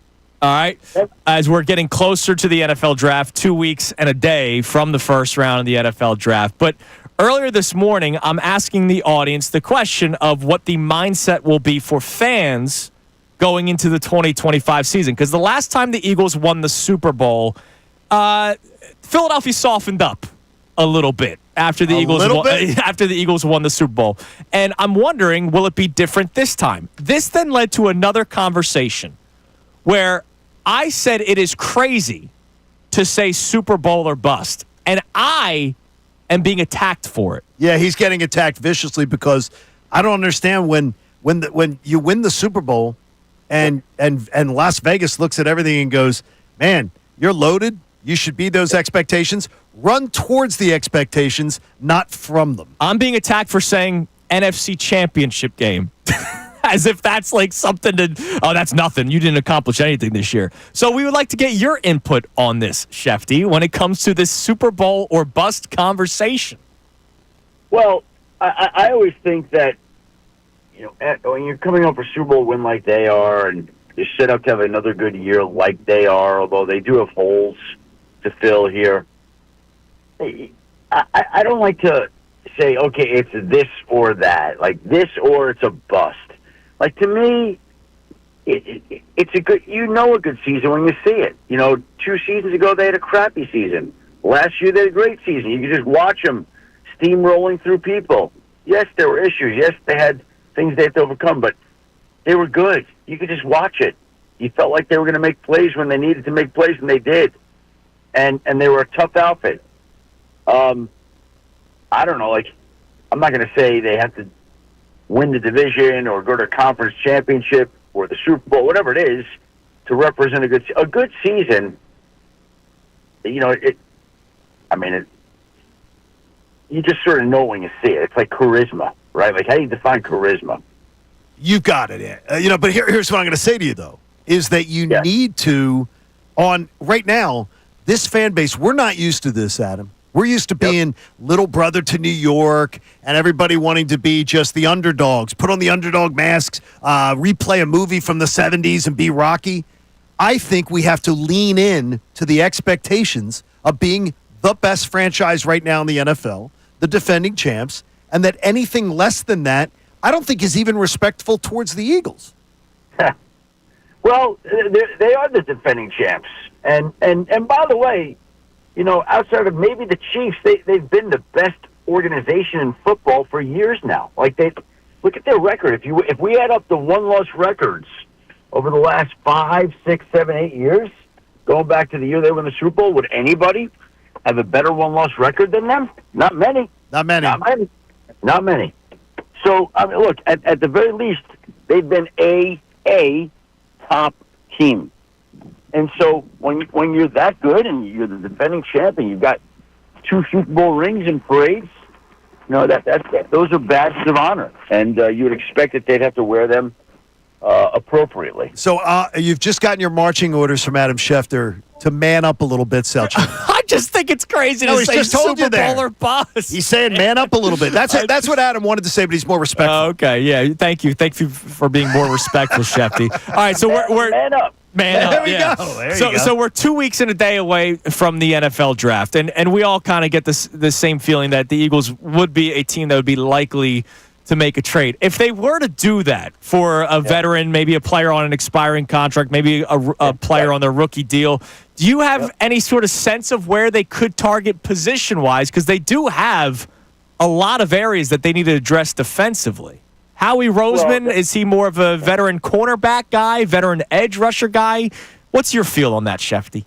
I don't know that they. I mean, I don't know who the guy's going to be right now. I can tell you that, right? But what I would say is that they lost 3 players along their defensive front. They lost Brandon Graham, they lost Josh Sweat, they lost Milton Williams. They lost 3 players in their secondary. They lost Isaiah Rodgers, they lost Darius Slay, and they lost somebody else. They lost. N'Kobe Dean is still getting over his injury. They lost Oren Burks. Like they've lost a lot of people. So when you say who they're going to acquire as a veteran, it's a question of who's available, and I don't know who that's going to be right now. And by the way, sometimes a team will draft a corner in round 1. I'm like, you know what? Let's move up this guy. That was like the Lions with Jahmyr Gibbs and DeAndre Swift a few years ago at running back. Was that the same year? I don't remember if it was the same year that they drafted Gibbs. They drafted Gibbs, and they already had Montgomery, and so they then parted ways with DeAndre Swift. That's what you're talking about. Yeah, those are the kinds of things that happen. So, look, I can tell you that they're going to be scouring teams and getting ready for those types of things because that's what they can do. That's the ammunition that they have, and that's the position that they're in. And I would expect that they'll do something like that. Awesome. Shefty, listen, man, we appreciate the time as always. Appreciate you telling Andrew to man up. Yeah. That was big. Man up, Andrew. Yeah. What would Mort have said to him? What would Chris Mortensen have said to him? It would have been a lot more colorful. Absolutely. Whatever it was, he would say man up and with profanity, and he'd be laughing, and he'd be making fun of you. I can't believe saying NFC Championship game or bust is being a wussy these days. You're a bit of a wussy. It's unbelievable. Shefty, listen, man, Thanks, we buddy. appreciate the time as always. We'll talk to you next week. Guys, have a great week. We'll talk next Wednesday. Thanks, man. There he is, Adam Schefter on the Comcast Business Hotline, brought to us by our friend Atlantis Block. Create your very own jaw-dropping backyard paradise online at atlantisbc.com. Mort used to say, if this conversation goes any further, John, I'm going to come in there and smack you. I love Chris Mortensen. He was how about this? He was the definition to me of man's man. Yeah. And he would literally say, next time I see you, I'm going to open smack you for this take that you're running with. If that's today. the definition of man's man, I think we can all check the box. He was good. All right, that's true. Coming up next, today's headlines with Connor Thomas, and it's another day where I have an added story if Connor doesn't have it. Back-to-back What days. is this, your segment I'm now? trying to take over. Also, Bob Wankel, who does a good job covering the Phillies. He does. Added to my point about the right-handed power bat.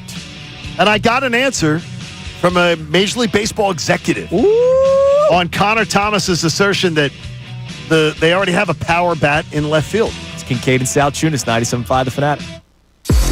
Tyrone Johnson, Ricky Vitalico, and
tweet from Bob Wankel, and then you have a text message from a baseball executive. So, I said earlier in the show, I believe they need a right-handed bat with pop at some point in this season, and they should have addressed it during the offseason. I think that was a huge miss by Dave Dombrowski. And one of the reasons why I say that is because I don't believe JT Realmuto can still be your 6-hole hitter, and with Alec Boehm not really driving the ball all that often, he's also in the middle of the order. Bob Wankel, dating back to last season's All-Star break, Alec Boehm has 4 home runs. Okay, that's horrendous. In 244 at-bats. That's your sometimes 3, sometimes 4-hole hitter. He has 1 extra base hit in his 41 plate appearances this year. So it's not like he's, Alec Doubles either. So just something that I think they'll need to address. This is not just a momentary little slip. Now, you did some research here. Just asked an executive within baseball that is kind enough to join in, and he doesn't have a dog in the fight, so it's perfect. I said, we're debating, is Max Kepler considered a power bat? So that's how I asked the question. Yeah, fair phrasing. And I said, and the answer was, if he can stay on the field, he's a 20-homer guy, which is exactly what Connor said. He had 1 year as a 26-year-old where he hit 36 homers, but his main issue is he's never healthy. The games played column doesn't lie. And that's where you can't count him as a power bat. Which was what I said, right? Injuries. So he's not a power. But the answer is he's not a power bat. Well, 20 home runs doesn't make you a corner outfielder power bat. All right, now but then you asked another question. I said, do the Phillies need a right-handed power outfield bat? Why did they get some right-handed power for this lineup? And he says, there's no perfect roster. He goes, Sports Talk Radio wants to create one, but there isn't one. But the only right-handed power bats in free agency out there were Pete Alonso and Teoscar Hernandez. And Teoscar Hernandez was going back to the Dodgers, and Alonso was going back to the Mets. If anything was, he had already said. Now, if they got Hernandez 2 years ago, it would have been a different story. Well, that's the thing. Are we going to do what they should have done 2 years ago now? All right, let's go to today's headlines with Connor Thomas. Today's headlines with Connor Thomas. Brought to us by our friends over at Lundy Law for over 70 years. Not 70 yards. Lundy Law has been fighting for injured people. If you need them, remember the name, Lundy Law. Your injury lawyers visit lundylaw.com. That's lundylaw.com. Pirate Connor came out there a little bit. All right, what do we got? All right, so we've talked about this storyline multiple times on Headlines before. And I am starting to come around on the guy that we've ripped for this in a big way. Ja Morant is back in the news, and he has a new 3-point celebration. Have you guys seen it? No, I missed this one. So, originally, Ja Morant got in trouble for doing the finger gun celebration after a 3. Yeah. He got warned about it, and then the first game back after being warned about it, he does it again. Yes. Well, clearly, he's finally learned his lesson because his new 3-point celebration was on display, and it is him pulling the pin on a grenade, throwing it into the crowd, and then covering his ears as he runs back down court. I love that. I love that. Nobody has grenades. Nobody has grenades. That's not a threat in society today. Watch, there's going to be somebody out there going, I have a grenade. I said, I have this grenade. Grenades are still an issue. No, I have no problem with that one. That is funny. Yeah, look, we literally call Kyle Schwarber home run Schwarbombs. That is a funny one. I mean, listen, Ja Morant is a guy who drives around in cars with his boys where they think brandishing weapons is a sign of manhood. Yeah.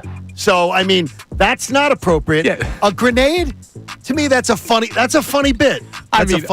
All of it is just an on-court celebration. Like Jalen Hunt getting got in the Super Bowl for the bow and arrow thing is ridiculous. No, because people aren't going around. We're not having problems in American cities and in communities with bow and arrows where you're dealing with people shooting bow and arrows at people. Exactly, and he got nailed for that. So it's just funny what is and what isn't.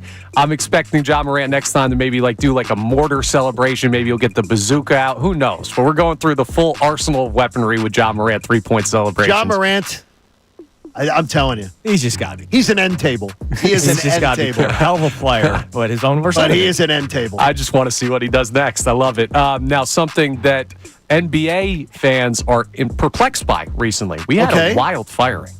Mike Malone is out as the head coach of the Denver Nuggets.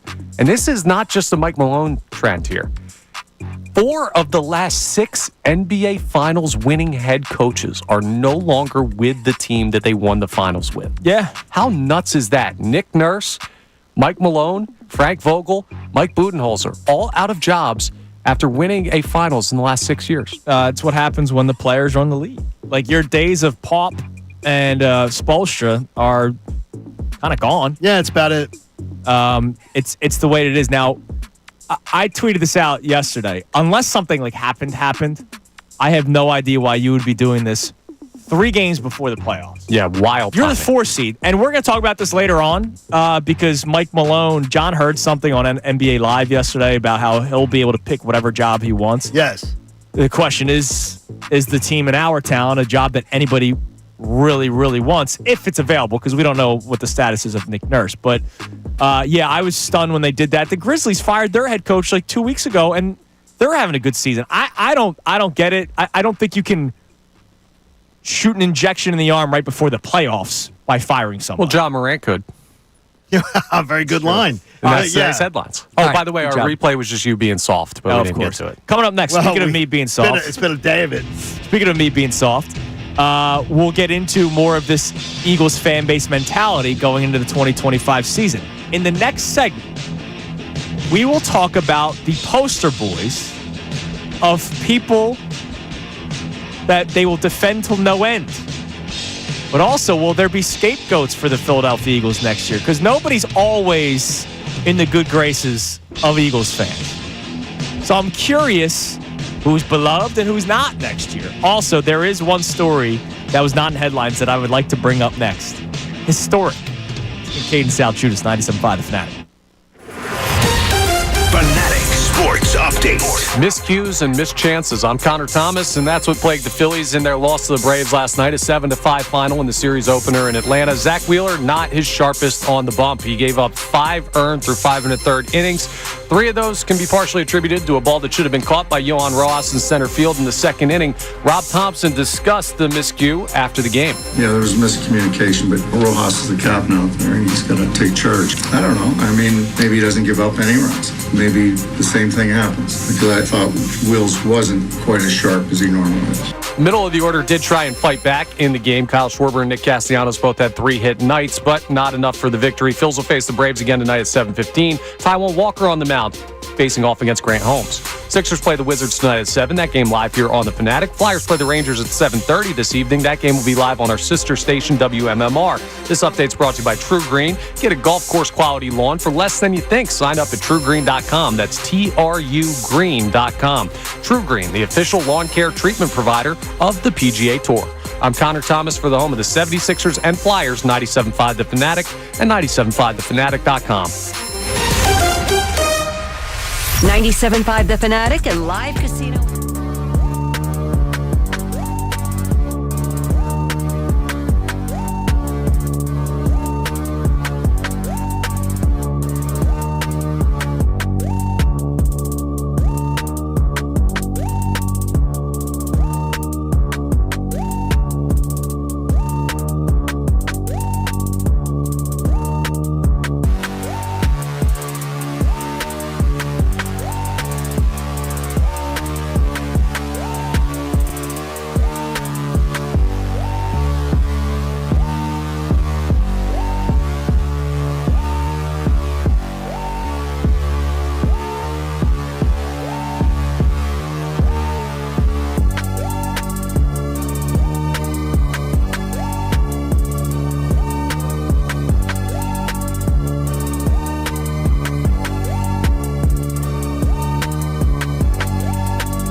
ask John and Connor who the players will be that we're going to give every excuse in the world for coming up in the Eagles season, if that's what we do this year, which we might not.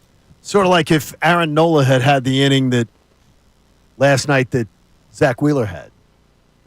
How would the talk be different on If Sports Talk Johan Radio? Rojas dropped the ball that Aaron Nola's on the mound for, I would not blame Aaron Nola. Aaron Nola the other day. The fan base would bury Aaron Nola. Hold on. Maybe the fan base, not me. That's the what I'm other saying. day when Aaron Nola had the 2 outs and then allowed the 3 runs, that was all Aaron Nola. Hit batter, base hit, 3-run home run. There was no misplayed ball in the outfield. No, there was not. I get what you're saying that Zach Wheeler could have. Should have. Could the have. Bottom, could have. It's the bottom of a soft hitting down and gotten the outs, but Also, it's not a soft hitting lineup. Like The Still the Braves Bravos. lineup? The The Braves Braves hit it- lineup are in disarray. right now They are statistically, literally- but you know that they're What, still 9 good games? hitters. They are literally going. They cannot. I'm not worried. If you're telling me Austin Riley, absolutely, I am not questioning that. You're not talking about the big names. the big But when double you're yesterday. when you're talking about you can't handle the bottom of the Braves lineup, and you couldn't handle it when it came around again, stop. By the way, this it was league, a bad night. This league, I know by rule book, Rojas not an error. That's it's well, no, an you error. can't call. They I know, by I know. baseball rules, you can't call. Yeah, it. forever It's that's stupid. bad. I just hate that goes into the It's book as stupid. a double. Yeah, it's stupid. All right, so there's one story in headlines that I was wondering if you would have. Disappointed in you, Connor. there's only 2 stories. Yeah, but I'm disappointed in you, considering that you are a former Division III baseball player.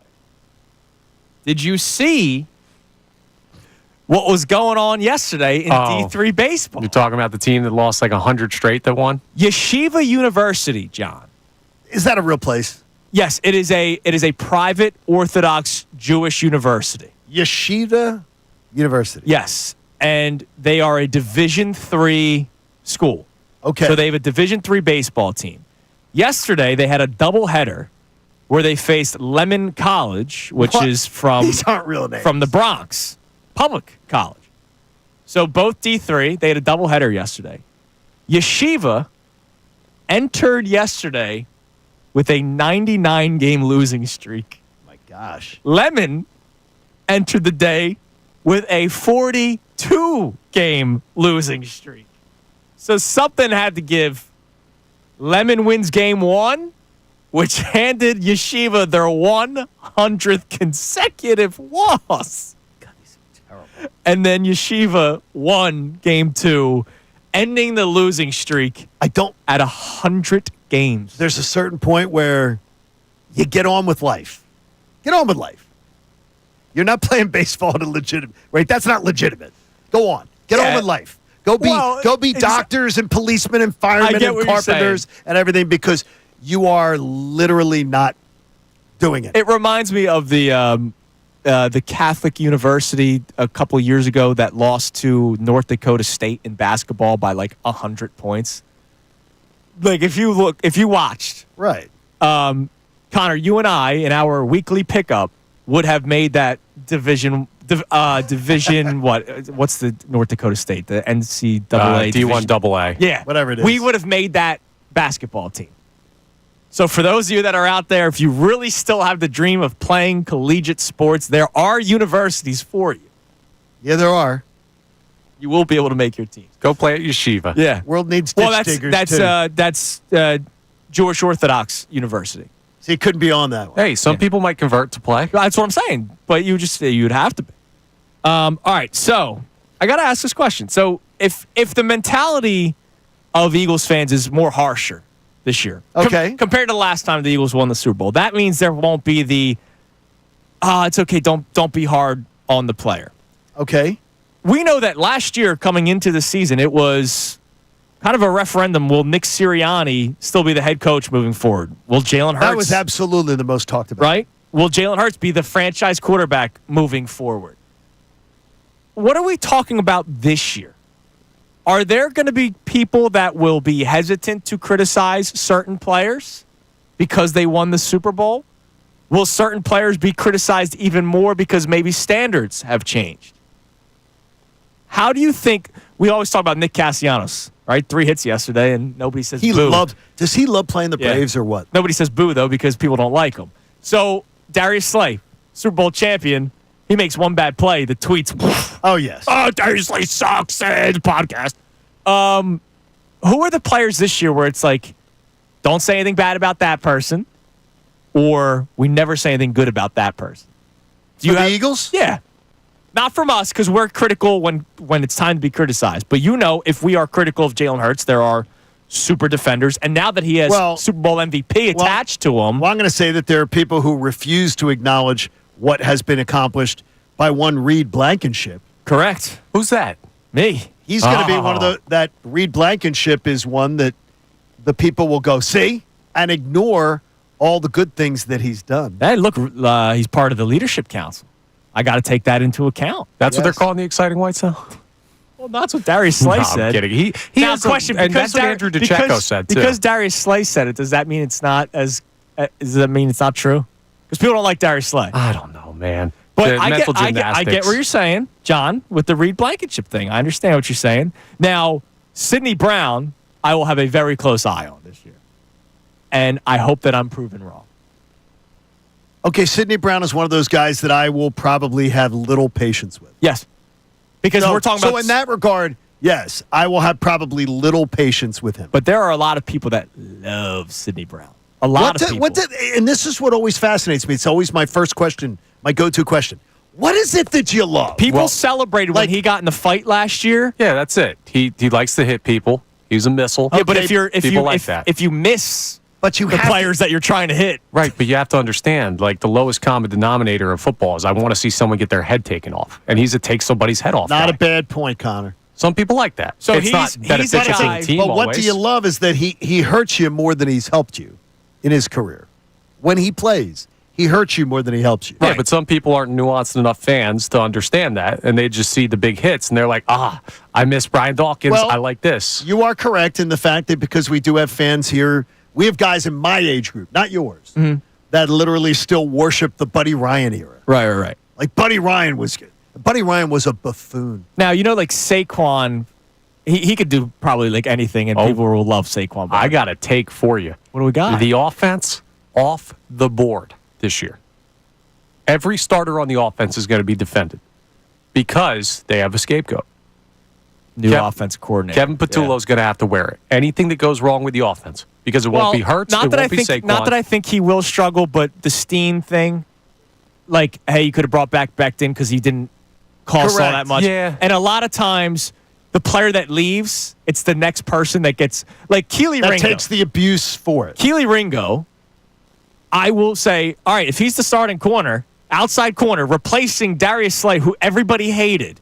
But if Keely Ringo has a bad season, I will say at some point on this show, do you guys miss Darius Slay or what do we? Well, no, you're going to see the miss me yet. Like the memes will go up about that. I'm going to give Keely Ringo though the grace of saying he's got time. He's getting an opportunity. Yeah. Right. Like I've seen, like Brandon Marsh has had 3.5 more times the games to play center field than Rojas. Right. Like I want to see guys get opportunities before I make judgments on them. Gotcha. Yeah. Totally fair. Yeah, I mean, listen, I think the offense is basically going to be infallible because the defensive Tyler Steen will be, well, the offensive line is still great. I mean, you're going to find a way, but Kevin Patullo is going to have to wear it. Unless if Hurts has to throw the football more this year, which I believe that he will. I think they're going to do that by design. If he struggles, how quickly, because the cockroaches, the people that disappear, then as soon as something goes bad, they're the first ones. Yeah, there are. I think there's still that wishy-washy. Well, everybody hates somebody. Absolutely. Right? So, I don't have any. Well, that's what I'm trying to figure out. Who are the players this year where it's like hands off, don't say anything about them, and then who's going to be the Cooper DeJean? Oh yeah, dude. Cooper's the blonde-haired, blue-eyed boy, and much like Max Kepler, he's getting quite a lot of attention. Coming up next. We'll check our text messages because it's been a while, and I would like to hear more hatred thrown toward me at 610-632-0975. But also, I was listening to the best show ever. I was driving around a lot yesterday, and they had a question about the excitement for the upcoming NFL draft, and it's lacking. Tyrone has a theory. I have a theory. I'm curious to see which one you agree with more. It's Kincade and Salciunas, 97.5 The Fanatic. The Philadelphia 76ers. Sixers win. Play that song.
Radio man telling you the Mike Missanelli Show comes your way at 10 o'clock. No Mikey Miss today, though, because he is at Augusta.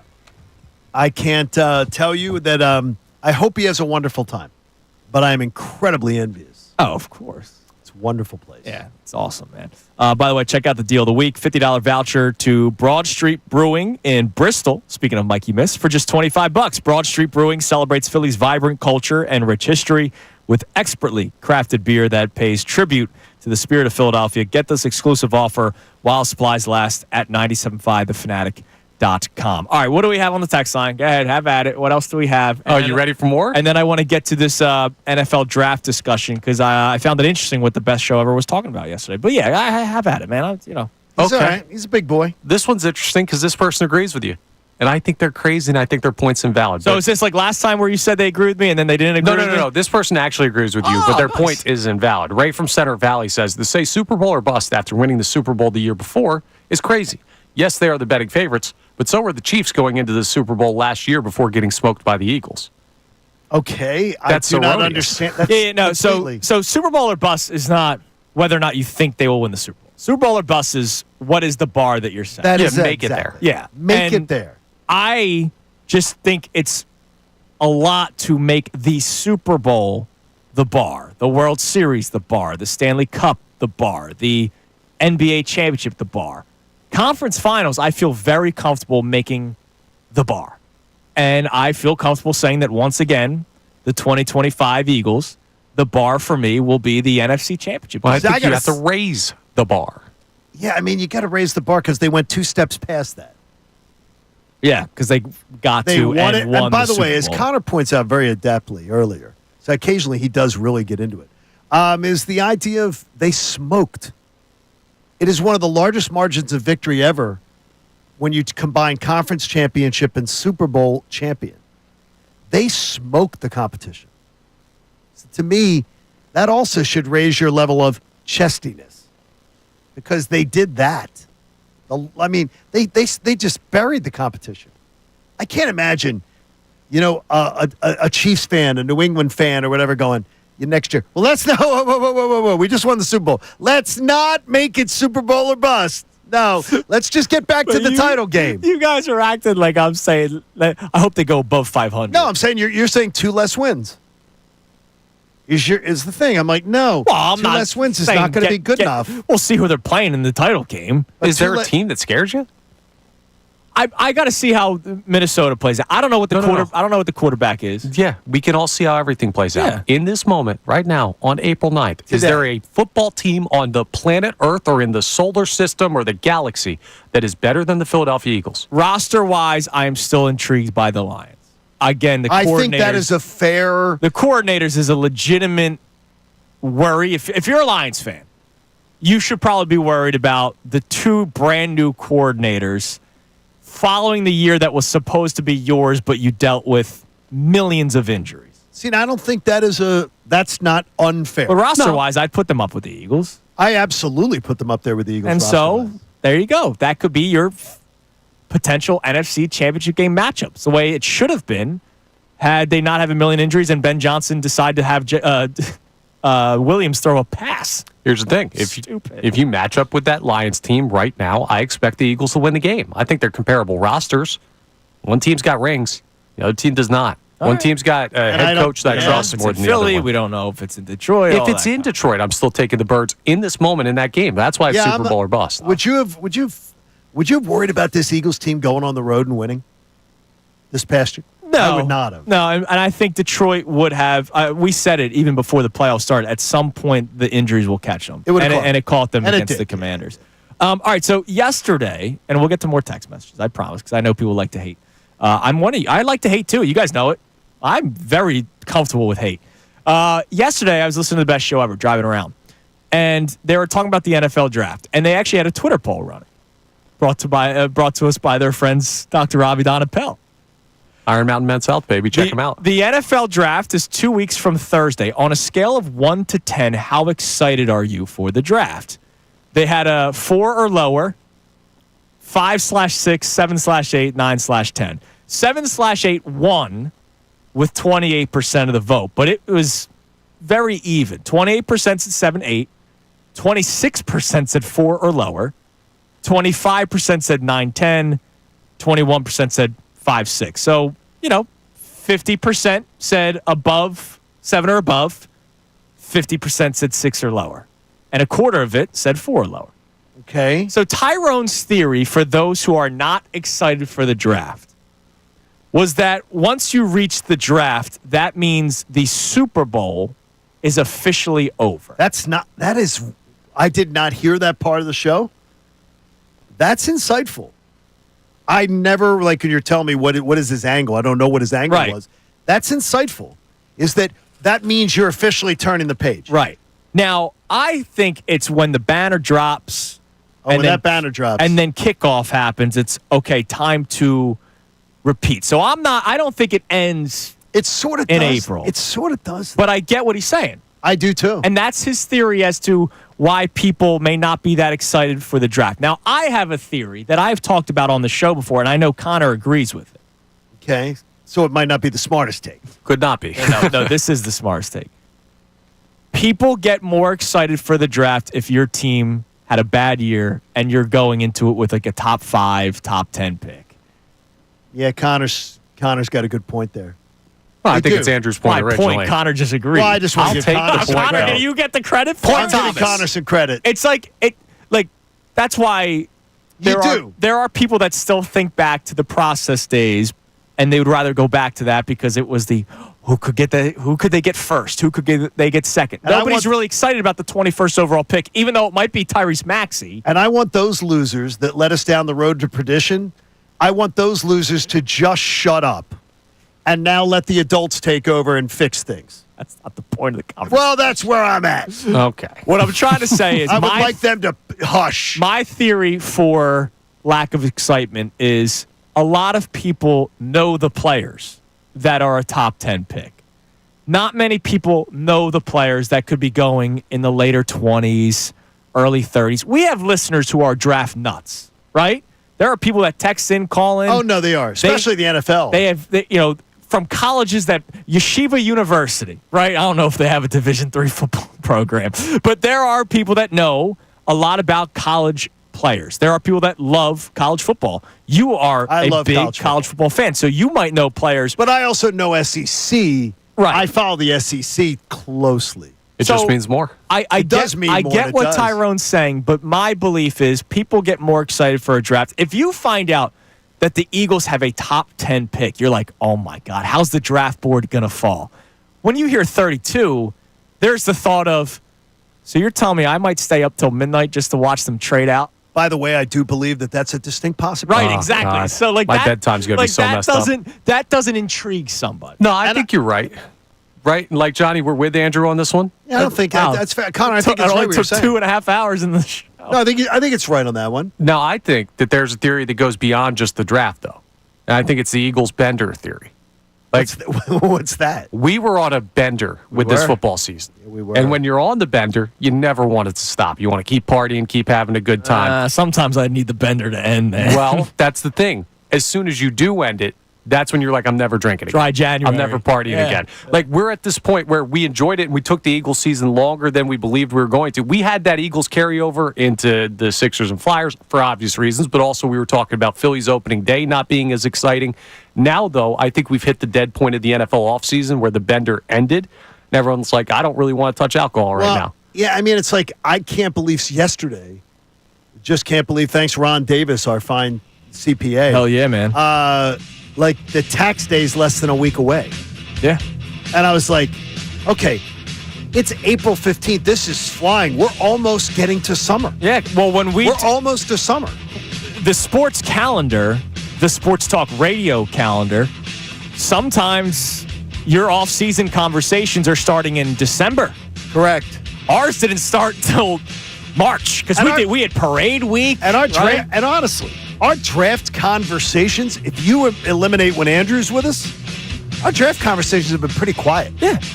Because you don't really know what's going to happen. Plus 32 is such a crap And there's not as many needs. Right, absolutely. All right, coming up next, we'll reset today's show. Also, Connor mentioned it in headlines. Mike Malone fired in the NBA. So that's some wild news. Michael. Don't call him Mike. I forgot. Or he will correct you at a press conference. James Butler. We will react to what happened. And what does that mean for the Sixers? It's Kincade and Salciunas, 97.5 The Fanatic. Fanatic Sports Update. Bills beaten by the Braves. I'm Connor Thomas, and the Phillies fell to the Braves 7-5 last night in the series opener in Atlanta. Zach Wheeler, not his best start. He gave up 5 earned through 5 1/3 innings. 3 of those, though, came after a defensive miscue in the second inning that should have led to them being out of the inning, and that was by Johan Rojas letting a ball drop in center field. Rob Thompson talked after the game about the miscue. Yeah, there was miscommunication, but Rojas is the captain out there, and he's going to take charge. I don't know. I mean, maybe he doesn't give up any runs. Maybe the same thing happens, because I thought Wills wasn't quite as sharp as he normally is. The offense was awake, at least in the middle of the order. Kyle Schwarber and Nick Castellanos both had 3-hit nights, but it wasn't enough for the Phils to find a win. They will face the Braves again tonight at 7:15. Taijuan Walker takes the mound, facing off against Grant Holmes. Sixers play the Wizards tonight at 7. You can hear that game live here on 97.5 The Fanatic. Flyers play the Rangers at 7:30. Also this evening, you can hear that game on our sister station, WMMR. This update is brought to you by Moyer Indoor-Outdoor Services. Follow Andrew Salciunas' lead and get a jump on a lush green lawn this spring right now. Go to emoyer.com for free estimates. I'm Connor Thomas for the home of the 76ers and Flyers, 97.5 The Fanatic and 97.5thefanatic.com. We want to hear from you. Text us.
Kincade Salciunas, 97.5 The Fanatic.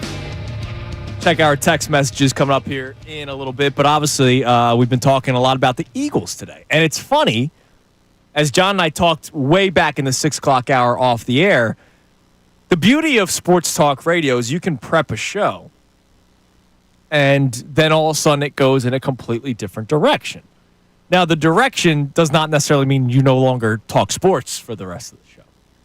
Today, I was going to ask the audience how your mentality will be going into the 2025 Eagles season, because the last time the Eagles won the Super Bowl, it was a honeymoon phase that went into the season, right? It's not like week one happened. I know there were boos in Lincoln Financial Field, but there were people that were upset with the boos inside Lincoln Financial Field. Which is ridiculous. Like, if you're upset with the product, you have every right to voice your displeasure. And so there were people that were like, oh, I don't care what happens this year. They won the Super Bowl. Now, that was the first one. Even though I disagreed with that sentiment, I understood that the first one softened people up a little bit. Now that you won the second time, and as we have pointed out on the show today, you have a much younger roster. You have a roster that looks like it could become the D word. Whereas the last one, we quickly found out, all right, they're older. They probably should not have re-signed a lot of the players. I mean, that offseason, I was upset with some of the re-signings of the Philadelphia Eagles, the thank you contracts. Oh, yeah, there were lots of that those were being made. So it then led into this whole Super Bowl or bust conversation. And I'm the soft one saying NFC Championship game or bust. And I thought you two were the crazy ones for calling me soft. However, you have the backings of everybody on the text line except for one person that completely misread the situation. I can't believe that anybody was on your side. Honestly, I didn't think anybody was going to be on your side. Yeah, but that guy was just wrong in terms of the conversation. Respectfully. I just don't understand it, because to me, when you are the champs, and again, lean into it. This is what I have wanted my entire life. Mm-hmm. I have wanted one of my teams to be that team that everybody else in the league talks about, focuses about, and is the team with the target on its back. When I was a little kid, grade school, St. Anastasia's, the Flyers were that to the NHL. Right.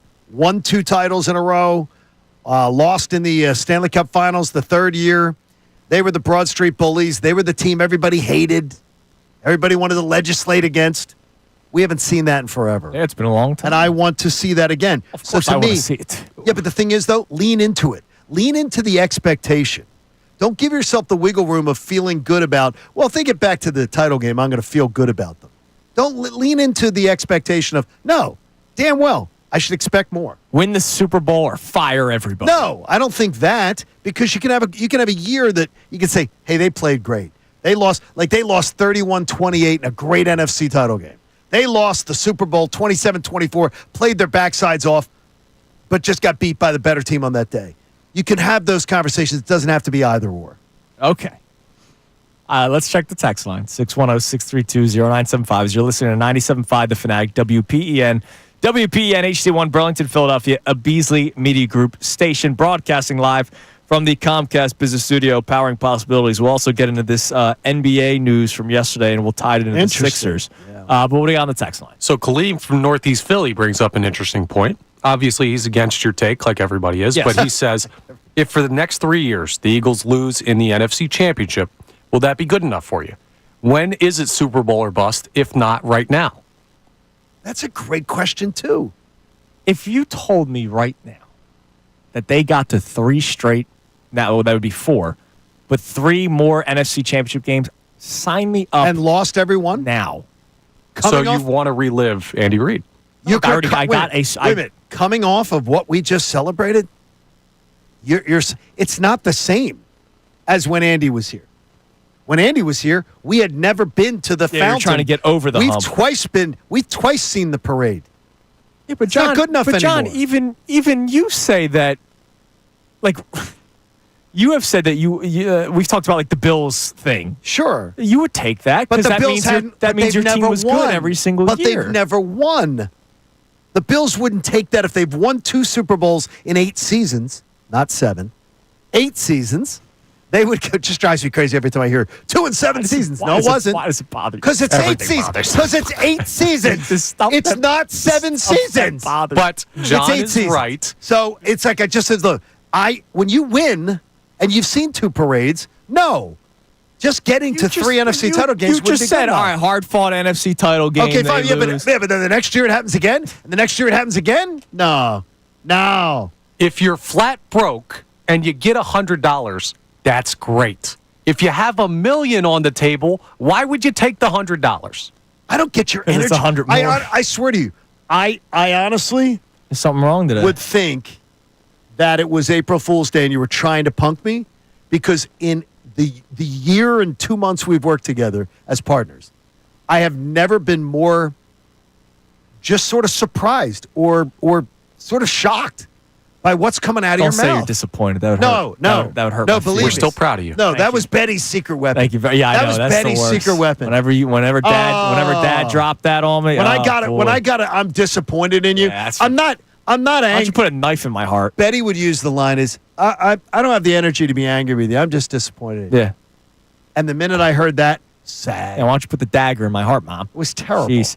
All right. So last night, wild news, or yesterday afternoon, the Denver Nuggets fired Michael Malone. Yeah, don't say Mike, or he's going to get really mad at you. Well, I call him Mike because we're tight. Head coach of the Denver Nuggets. He's such a tool. They fired Michael Malone, who, by the way, won the NBA championship just 2 years ago.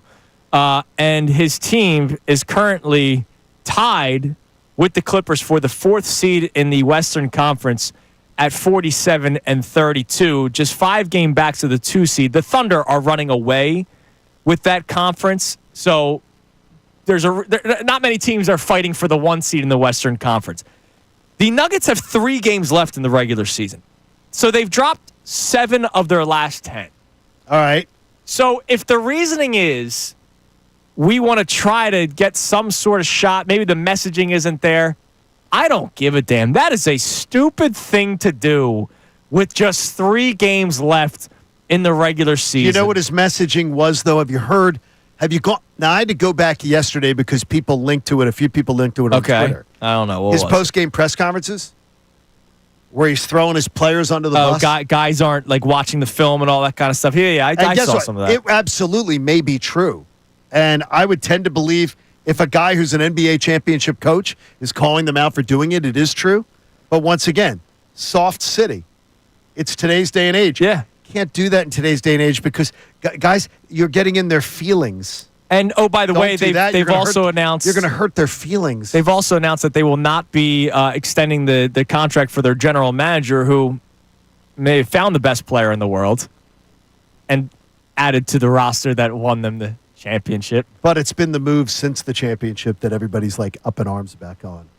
God, he's made some bad moves. Yeah, but here's the deal. They're still bad contracts. Okay, but they're still the 4th seed in the Western Conference. And I don't understand why they're doing it, but whatever. This then leads us to the Sixers. So what's up with the Sixers? Now, here's the deal. We had Amy Fadul in yesterday, as we do every single Tuesday for the final hour of the show. And she, I think the sense that we got from Amy is that it would be almost unfair to fire Nick Nurse after what took place this season. And I agree with Amy when it comes to that. If they fired Nick Nurse, I won't lose sleep over it. I won't. But do you think Nick Nurse wants to be here? Great question. That could be part of the... Because he has an act... I don't believe he acts like it. Yeah, I wouldn't want to be here right now. I don't think he wants to... Right now, I would not want to be here. But I don't know if that means he's, disenchanted with the job. Like, his energy to me is poor. And I said that yesterday when Amy was with us. Yeah, but Amy knows so much more about the inner workings of what's going on with the Sixers that I respect her opinion. And she said that the energy has actually been pretty good with what's been dealt. But, the thing is, I don't blame him if some days he's down. Right? It's tough, man. Really? Dude, he's coaching. It's his job to set it's his job to get Philip Wheeler to win an NBA. This is not his job, though, not to be I've seen a lot of to me, the slump shoulders, this roll is not the his eyes, job. Disinterested coach. They want to, they literally want to lose on purpose. So imagine as the head coach, you actually are still trying to win, and your starting lineup is Jared Butler, Quentin Grimes, Adem Bona, Marcus Bagley, Lonnie Walker, Lithuanian great. I can't blame him sometimes having slump shoulders when they're 23-56 and doing it on purpose at this point. Okay, Doesn't mean he's been great. No, it doesn't mean he's I been will great. tell you that and I thought last year, the Knicks series, not being able to figure out how to stop offensive rebounds was terrible. was bad. Like, you have to come up with some sort of, because Embiid's hampered with the knee. You got to come up with some sort of plan to stop letting Josh Hart grab 15 rebounds in a basketball game. So I'm not saying Nick Nurse is some perfect head coach. Now, I'm kind of at the point where I'm expecting the Morey news to drop at some point during the offseason that they decide to part ways.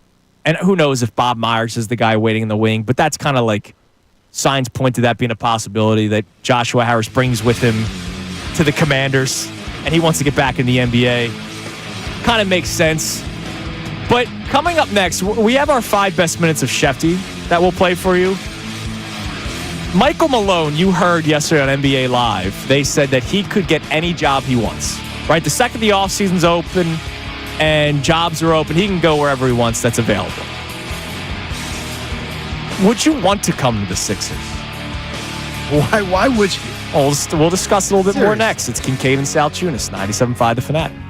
We want to hear from you. So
got our best 5 minutes of Adam Schefter coming up in a few minutes. But these Sixers, if they part ways with Nick Nurse, which we don't know. We don't know. Yeah, I mean, look, again. I don't. If I think Amy would have had more of a belief that it could happen. Right. If it was going to actually If it was going to actually happen. Right. The question of whether or not this would be an intriguing job for someone is amazing, right? Because you do have an owner that's willing to spend, which is like, that intrigues me. Sure. But you know that it hasn't necessarily gone well. Your biggest name, who knows the future of JoJo, right? Now you do have Maxey, which is an exciting thing. And Man. If the draft balls go their way, you would have a top 6 pick to work with. So there is intrigue, but I don't think a veteran, unless it's like their last chance of being a head coach, would want to come here. I think I don't know why anybody would want to come here. I almost think it would need to be like some lesser known commodity that would be the head coach of the Sixers. Yeah, I don't think anybody wants to come here. Right? I disagree. And there's Why? a scenario. What would be the? There's a very possible scenario that makes this a very desirable job. So let's look at the way we've approached this conversation so far. You're expecting the Daryl Morey news to drop, right, Andrew? Yeah. So you do. I'm not as sold on that. I'm not sold on that I'm not either. based on any reporting. No. You're just. It's a gut instinct. You're just talking on. Let's say that does happen. Then you have an open GM position or president of basketball operations. Yes, because Elton Brand is the GM. The lottery balls fall your way. Yeah. So you come into the organization, you get to pick the president of basketball operations you want to work with. If you're a coach like Michael Malone with that pedigree, you say, okay, I got this tandem too. I believe in this guy to be able to shape the roster. You have 2 potentially movable max contract players. You have Maxey, you have McCain, you have a top 6 pick. I think that's a desirable spot if Morey is gone and if they get their lottery selection. And I will say this, coaches and whoever the president of basketball operations would be, they will have the free reign to do things because Josh Harris is not a owner that's on top of you. It's just here. You need the check, I'll cut it for you. But you're taking a job where you're in a freaking straitjacket because you have the worst contract in the NBA, Joel Embiid's, which is absolutely the entire panel. The entire panel, NBA. Yeah. It's the worst contract because for some godforsaken reason, you decided that he needed a 3-year max extension 2 years in advance. It's a terrible contract. So who wants that to do the job with that over your head? Well, what Connor said, you'll have Maxey still. You'll have, I imagine Paul George is not here, and you're going to have something. So you do believe they're going to be able to move Paul George? Sounds like there's interest. Yeah, there was interest at the trade deadline, but it didn't seem like there really was. I can't foresee Paul George still being on this team next year. I really That's don't. a lot to move. I don't know who's taking And there it. are people that like the intrigue of I can rebuild something. Yeah, like if you've got a Pobo who is going to come in here with you, if you're a head coach, and that guy says, listen, I've talked to league circles, I know I can move Paul George. You're going to have an open max contract slot or to acquire another player who's on a max contract who's more valuable. You're going to have Tyrese Maxey, you're going to have McCain, you're going to have a top 6 pick coming in, you're going to be at a big market, you're going to have an owner willing to spend. There are a lot worse jobs out there than that scenario. Now, here's the thing. All the other jobs that are going to be open, that are better jobs. Where? Like, give me other... like Denver. Denver's going to be a great job to get. Sure. Which could very well be. Is Memphis a more desirable job? Yes. You'd be hard-pressed to convince me of that. It would be... Look, you got a better... You have a more very talent to work with. You have talent, but do you want to deal with... You got a guy throwing live grenades No, into the I got crowd. you. But you have... Not that Embiid's not a headache either. No, absolutely. Embiid's the biggest headache in the NBA.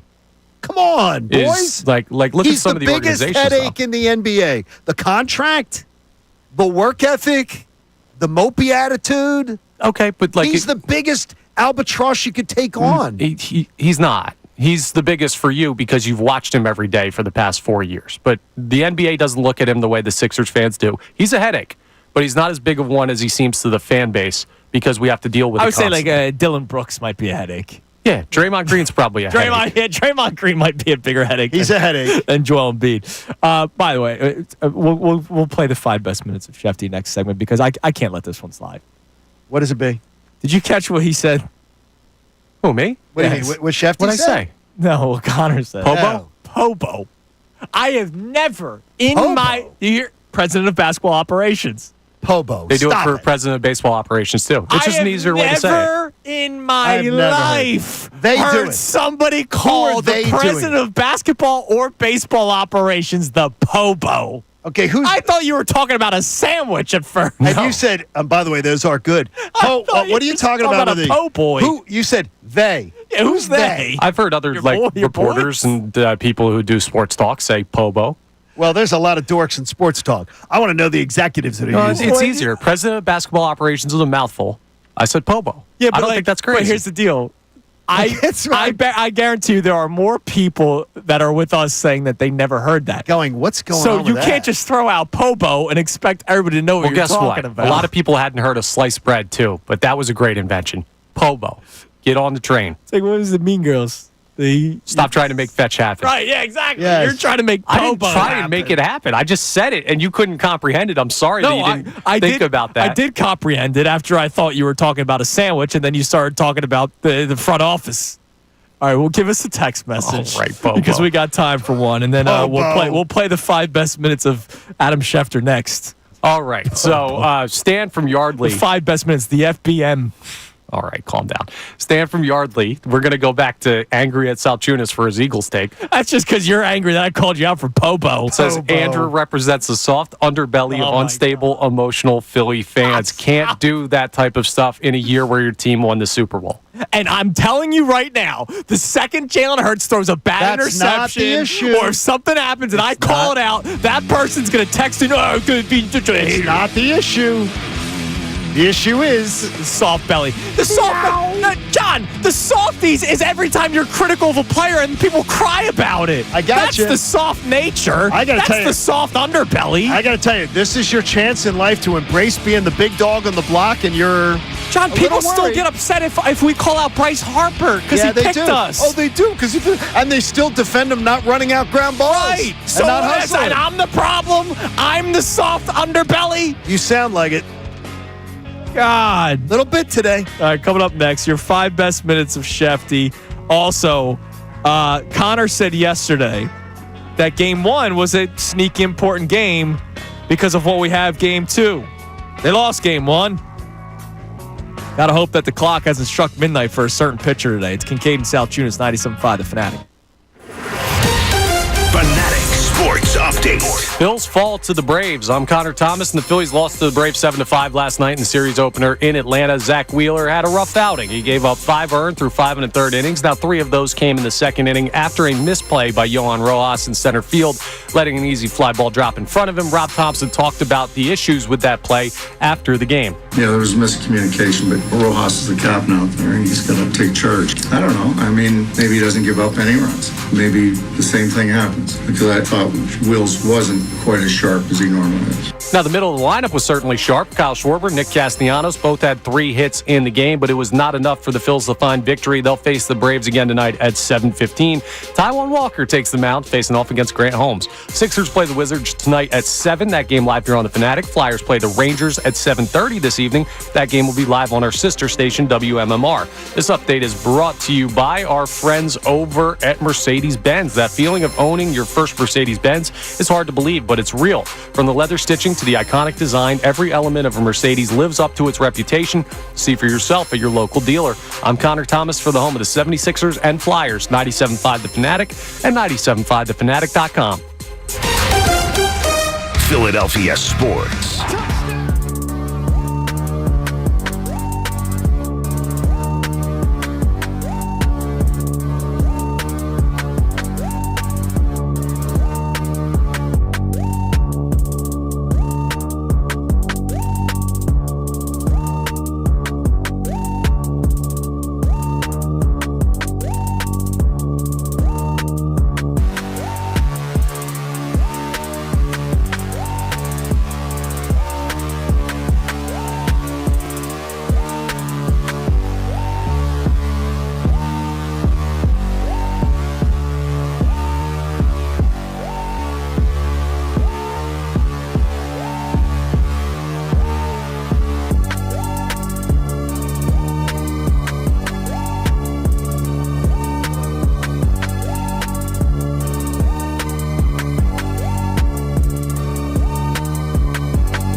minutes, we got to talk about the Game 2 starter of a somewhat important series with the Atlanta Braves because you do not want them to have life and come back in the division after losing Game 1 yesterday, feeling empty after Game 1.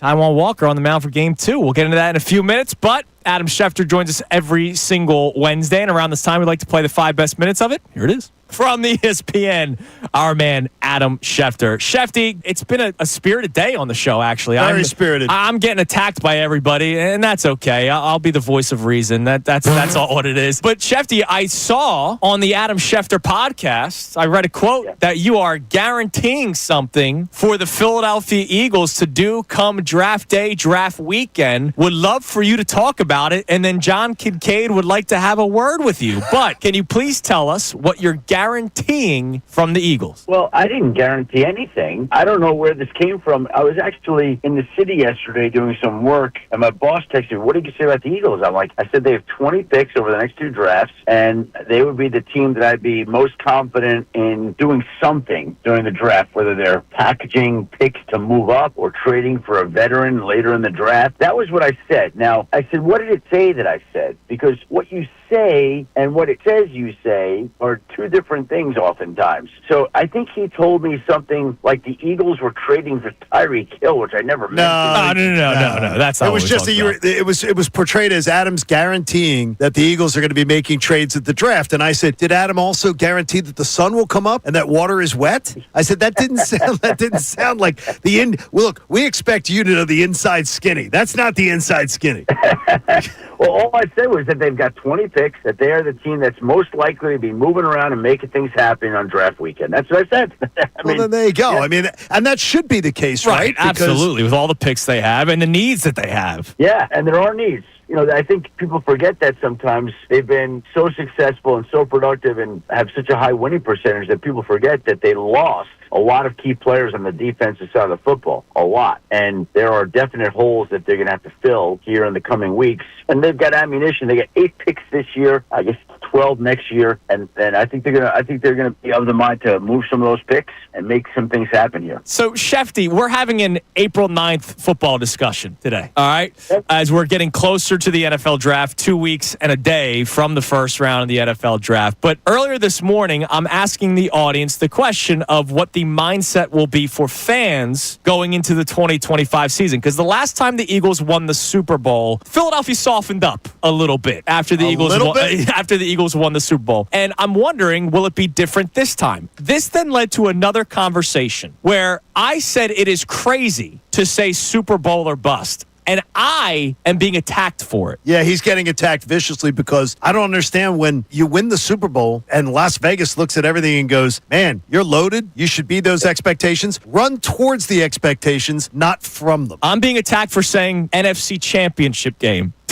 As if that's like something that's nothing. You didn't accomplish anything this year. So we would like to get your input on this, Shefty, when it comes to this Super Bowl or bust conversation. Well, I always think that when you're coming up for Super Bowl win like they are and you're set up to have another good year like they are, although they do have holes to fill here, I don't like to say, okay, it's this or that, like this or it's a bust. Like, to me, a good season when you see it. 2 seasons ago, they had a crappy season. Last year, they had a great season. You could just watch them steamrolling through people. Yes, there were issues. Yes, they had things they had to overcome, but they were good. You could just watch it. You felt like they were going to make plays when they needed to make plays, and they did. And they were a tough outfit. I don't know. I'm not going to say they have to win the division or go to a conference championship or the Super Bowl, whatever it is. A good season, you just sort of know when you see it. It's like charisma, right? Like, how do you define charisma? You got it, Ed. But here's what I'm going to say to you, though. Right now, this fan base, we're not used to this, Adam. We're used to being little brother to New York and everybody wanting to be just the underdogs, put on the underdog masks, replay a movie from the 70s and be Rocky. I think we have to lean in to the expectations of being the best franchise right now in the NFL, the defending champs, and that anything less than that, I don't think is even respectful towards the Eagles.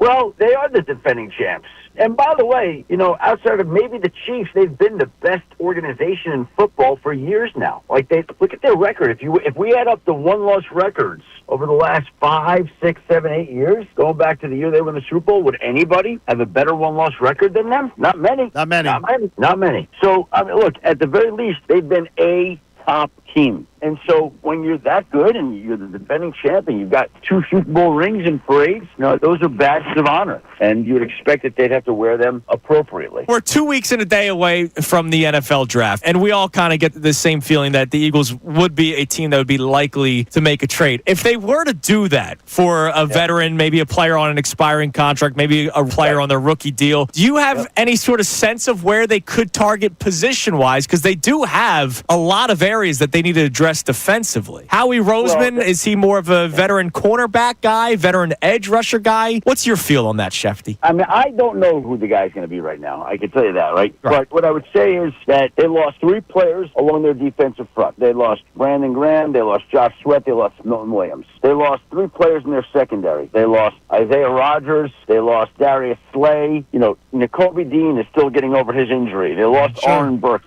They've lost a lot of people. So when you say, who they're going to acquire as a veteran, it's a question of who's available. And I don't know who that's going to be right now. And by the way, sometimes a team will draft a corner in round 1 and you know what? Let's move up this guy. Look, I can tell you that they're going to be scouring teams and getting ready for those types of things because that's what they can do. That's the ammunition that they have, and that's the position that they're in. And I would expect that they'll do something like that. All right, there's our man Schefter. You can hear the entire interview on the Fanatic website or on our YouTube page. Always check out the stuff that we got going on YouTube as well. You can watch the show live. And, of course, we do post-show headlines. I know The Best Show Ever does a lot of fun stuff on the YouTube feed as well. There's a lot of shorts and clips from the shows.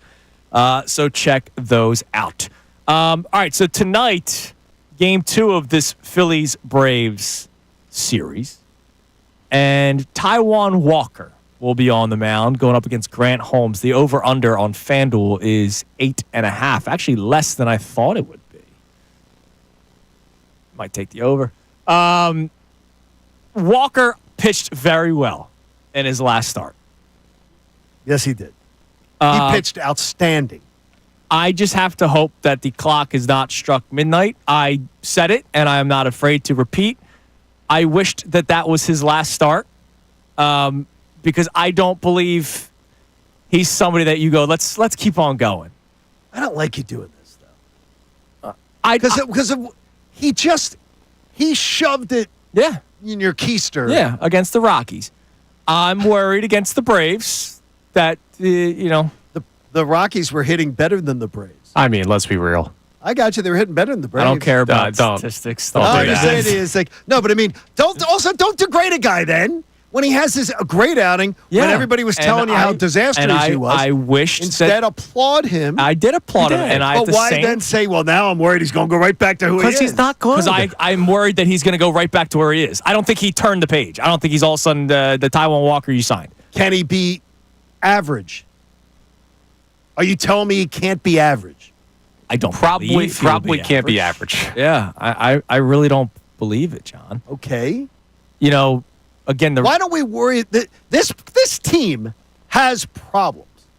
Why don't we worry about the problems when they show themselves more than the problems that are showing themselves that they got more worries about? The fact that we have 2 center fielders that we were told there wouldn't be a platoon, and there is. All right, well, the one that they're not. The fact is that the organization tells you one thing and does another. Because you can win with all of those problems. You can't win with Taijuan Walker consistently.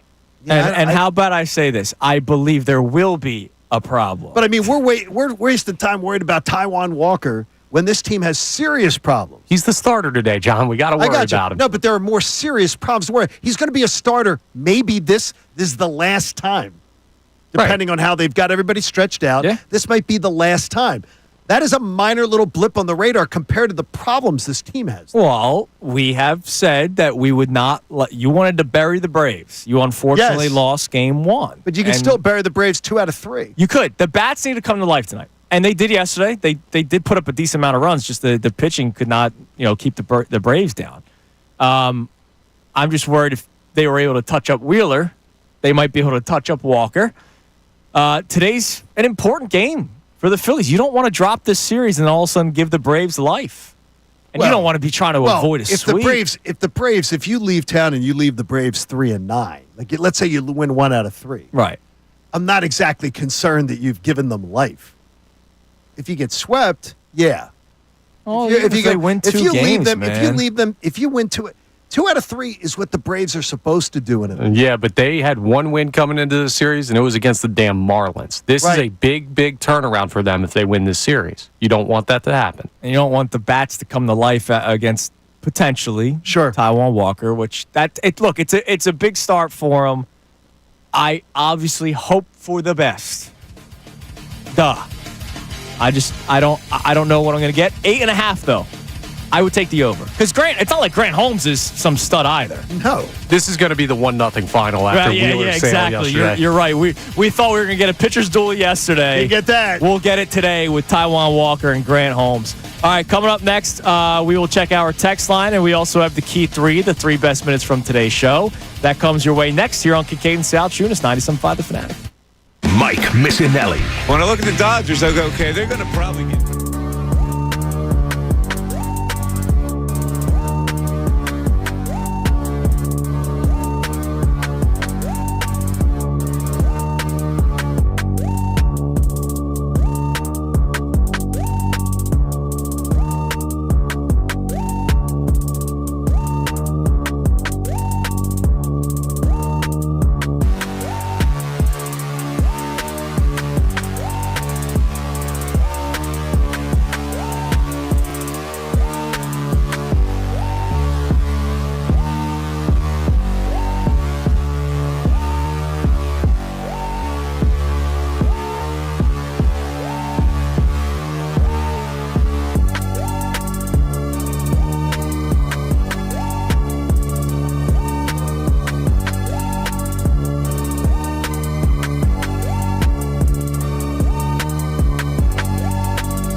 97.5 The Fanatic. We'll check our text messages here momentarily. We have the Key 3 coming up as well. But I saw something yesterday on social media that I needed to run by you guys.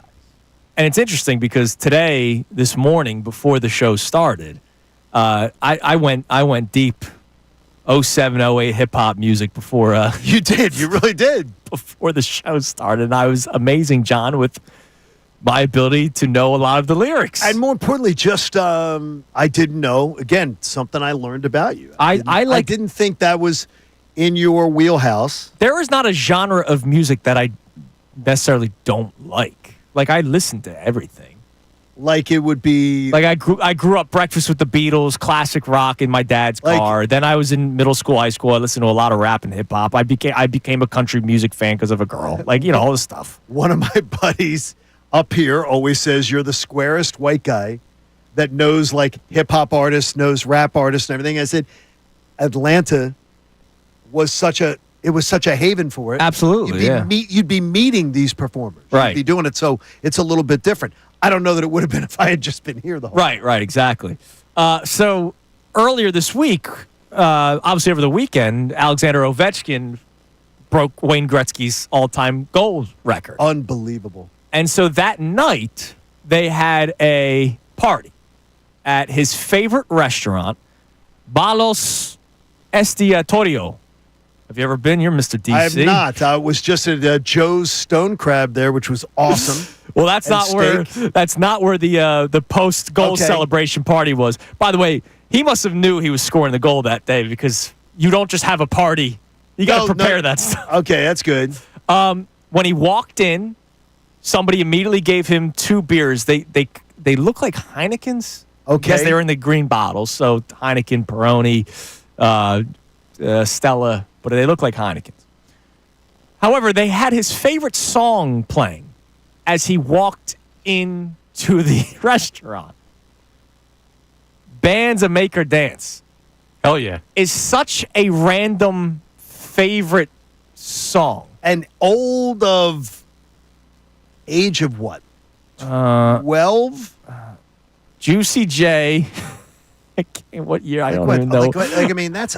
You say no to... No, I can't. I know. No, you don't do that, Connor. Yeah, you can't. Well, Juicy J can't. All right, it was released in 2012. September of... That's pretty good. Johnny Hip Hop over here. That is pretty good. So that song comes out in 2012. That's crazy. Alex Ovechkin started playing in the NHL back in 05-06. So it's not like this was like a rookie goal song. No, but remember, he came here from Russia. Yeah. Where he wasn't listening to that. Right, but 7 years. He had been in the country for 7 years. I understand, but then he maybe got him in love with the genre. And then that was the song. It's just such a, it's random. It's a very random favorite song to have. I guess, but isn't every favorite song random? No. No, I don't think so. Some people's favorite songs are more, more traditional. Yeah. And I don't know. Like, people always go, you have a favorite song? I'm like, no. Fly Eagles Fly, maybe? Oh, stop. I mean, but no, I'm serious. It's like, no, favorite song, Put a Smile on My Face. That's one. But I mean, like, I tend to go, like, bands. I like the Eagles. Right. You're all over the place. To me, I would listen to Billy Joel before I'd listen to Bruce Springsteen. And I'm a Philly person and got him in the media, so that's a cardinal sin. But you got to have a favorite song. Like, Andy, you got a favorite song. No, I understand you have to. I'm saying that is such a random favorite song to have. Knee Deep is one of my favorite songs from the Zach Brown Band. Okay, I love that song. Mine is Colder Weather by the Zach Brown Band. It's my vibe, right? Yeah, it's a great song. But that's just such a, random song. So he likes Juicy J. Bands Make Her Dance. They should have had strong message. They should have had Juicy J perform it. They should have. You're right. You know what? Missed opportunity by the Caps. And I bet, just guessing, Juicy J would have enjoyed the paycheck. You don't think he's busy? I don't think he's that busy. I know we hate the Mets. I hate the Mets, as you know. Can't stand them. They're my least favorite team in all of professional sports. Sure. I respected when they brought the Timmy Trumpets guy in. Remember they brought him in to do it. When Edwin Diaz, I thought, I got to give him credit. Like, the fact that it was a missed opportunity for one, what's his name? Callum Scott. Callum Scott. Like, yo, bro, you had every opportunity in the world. And then didn't he perform in Philly like after they lost? He had a show the night after they lost the Mets. Yeah, dude, like you had a major opportunity that you missed. By the way, I'd love to know if somebody was there. Did he sing that song? Absolutely. Like, no, with like spinning it to be like, hey, Phillies fans. Oh. I'm singing this for you, dork. I would imagine a PR person says, don't do that. Don't do that. You're going to get booed. Yeah. All right, what do we got on the text line? All right, nothing about Juicy J or Callum Scott. We have more people checking in on the Eagles conversation, and they're still mad at you, Andy. It's been going all day today. It's okay. Look, it's okay. I'm the voice. All day, people get day. angry with the voice of reason. I understand. All right, well, let's give you this one. You're the voice of reason? We've Now got you're someone pushing actually on your side here. I mean this. It's not a joke. Renee. All right, and does it actually make sense? Because the last person that tried defending me didn't really make sense. They don't really make a point, but they agree with you. Renee from Fox Chase says, I normally find Andrew too much, but he is absolutely right to say it's Super Bowl or bust is insane. See, I like the backhanded compliment. You can't even get the clean one today. That's okay. That's insane. It's insane. Backhanded compliment. That makes no sense. Renee? Love that name, by the way. Renee's a great name. Renee, you're the favorites to win the Super Bowl. If it's absurd to say that, then you're just saying, I don't believe in my team.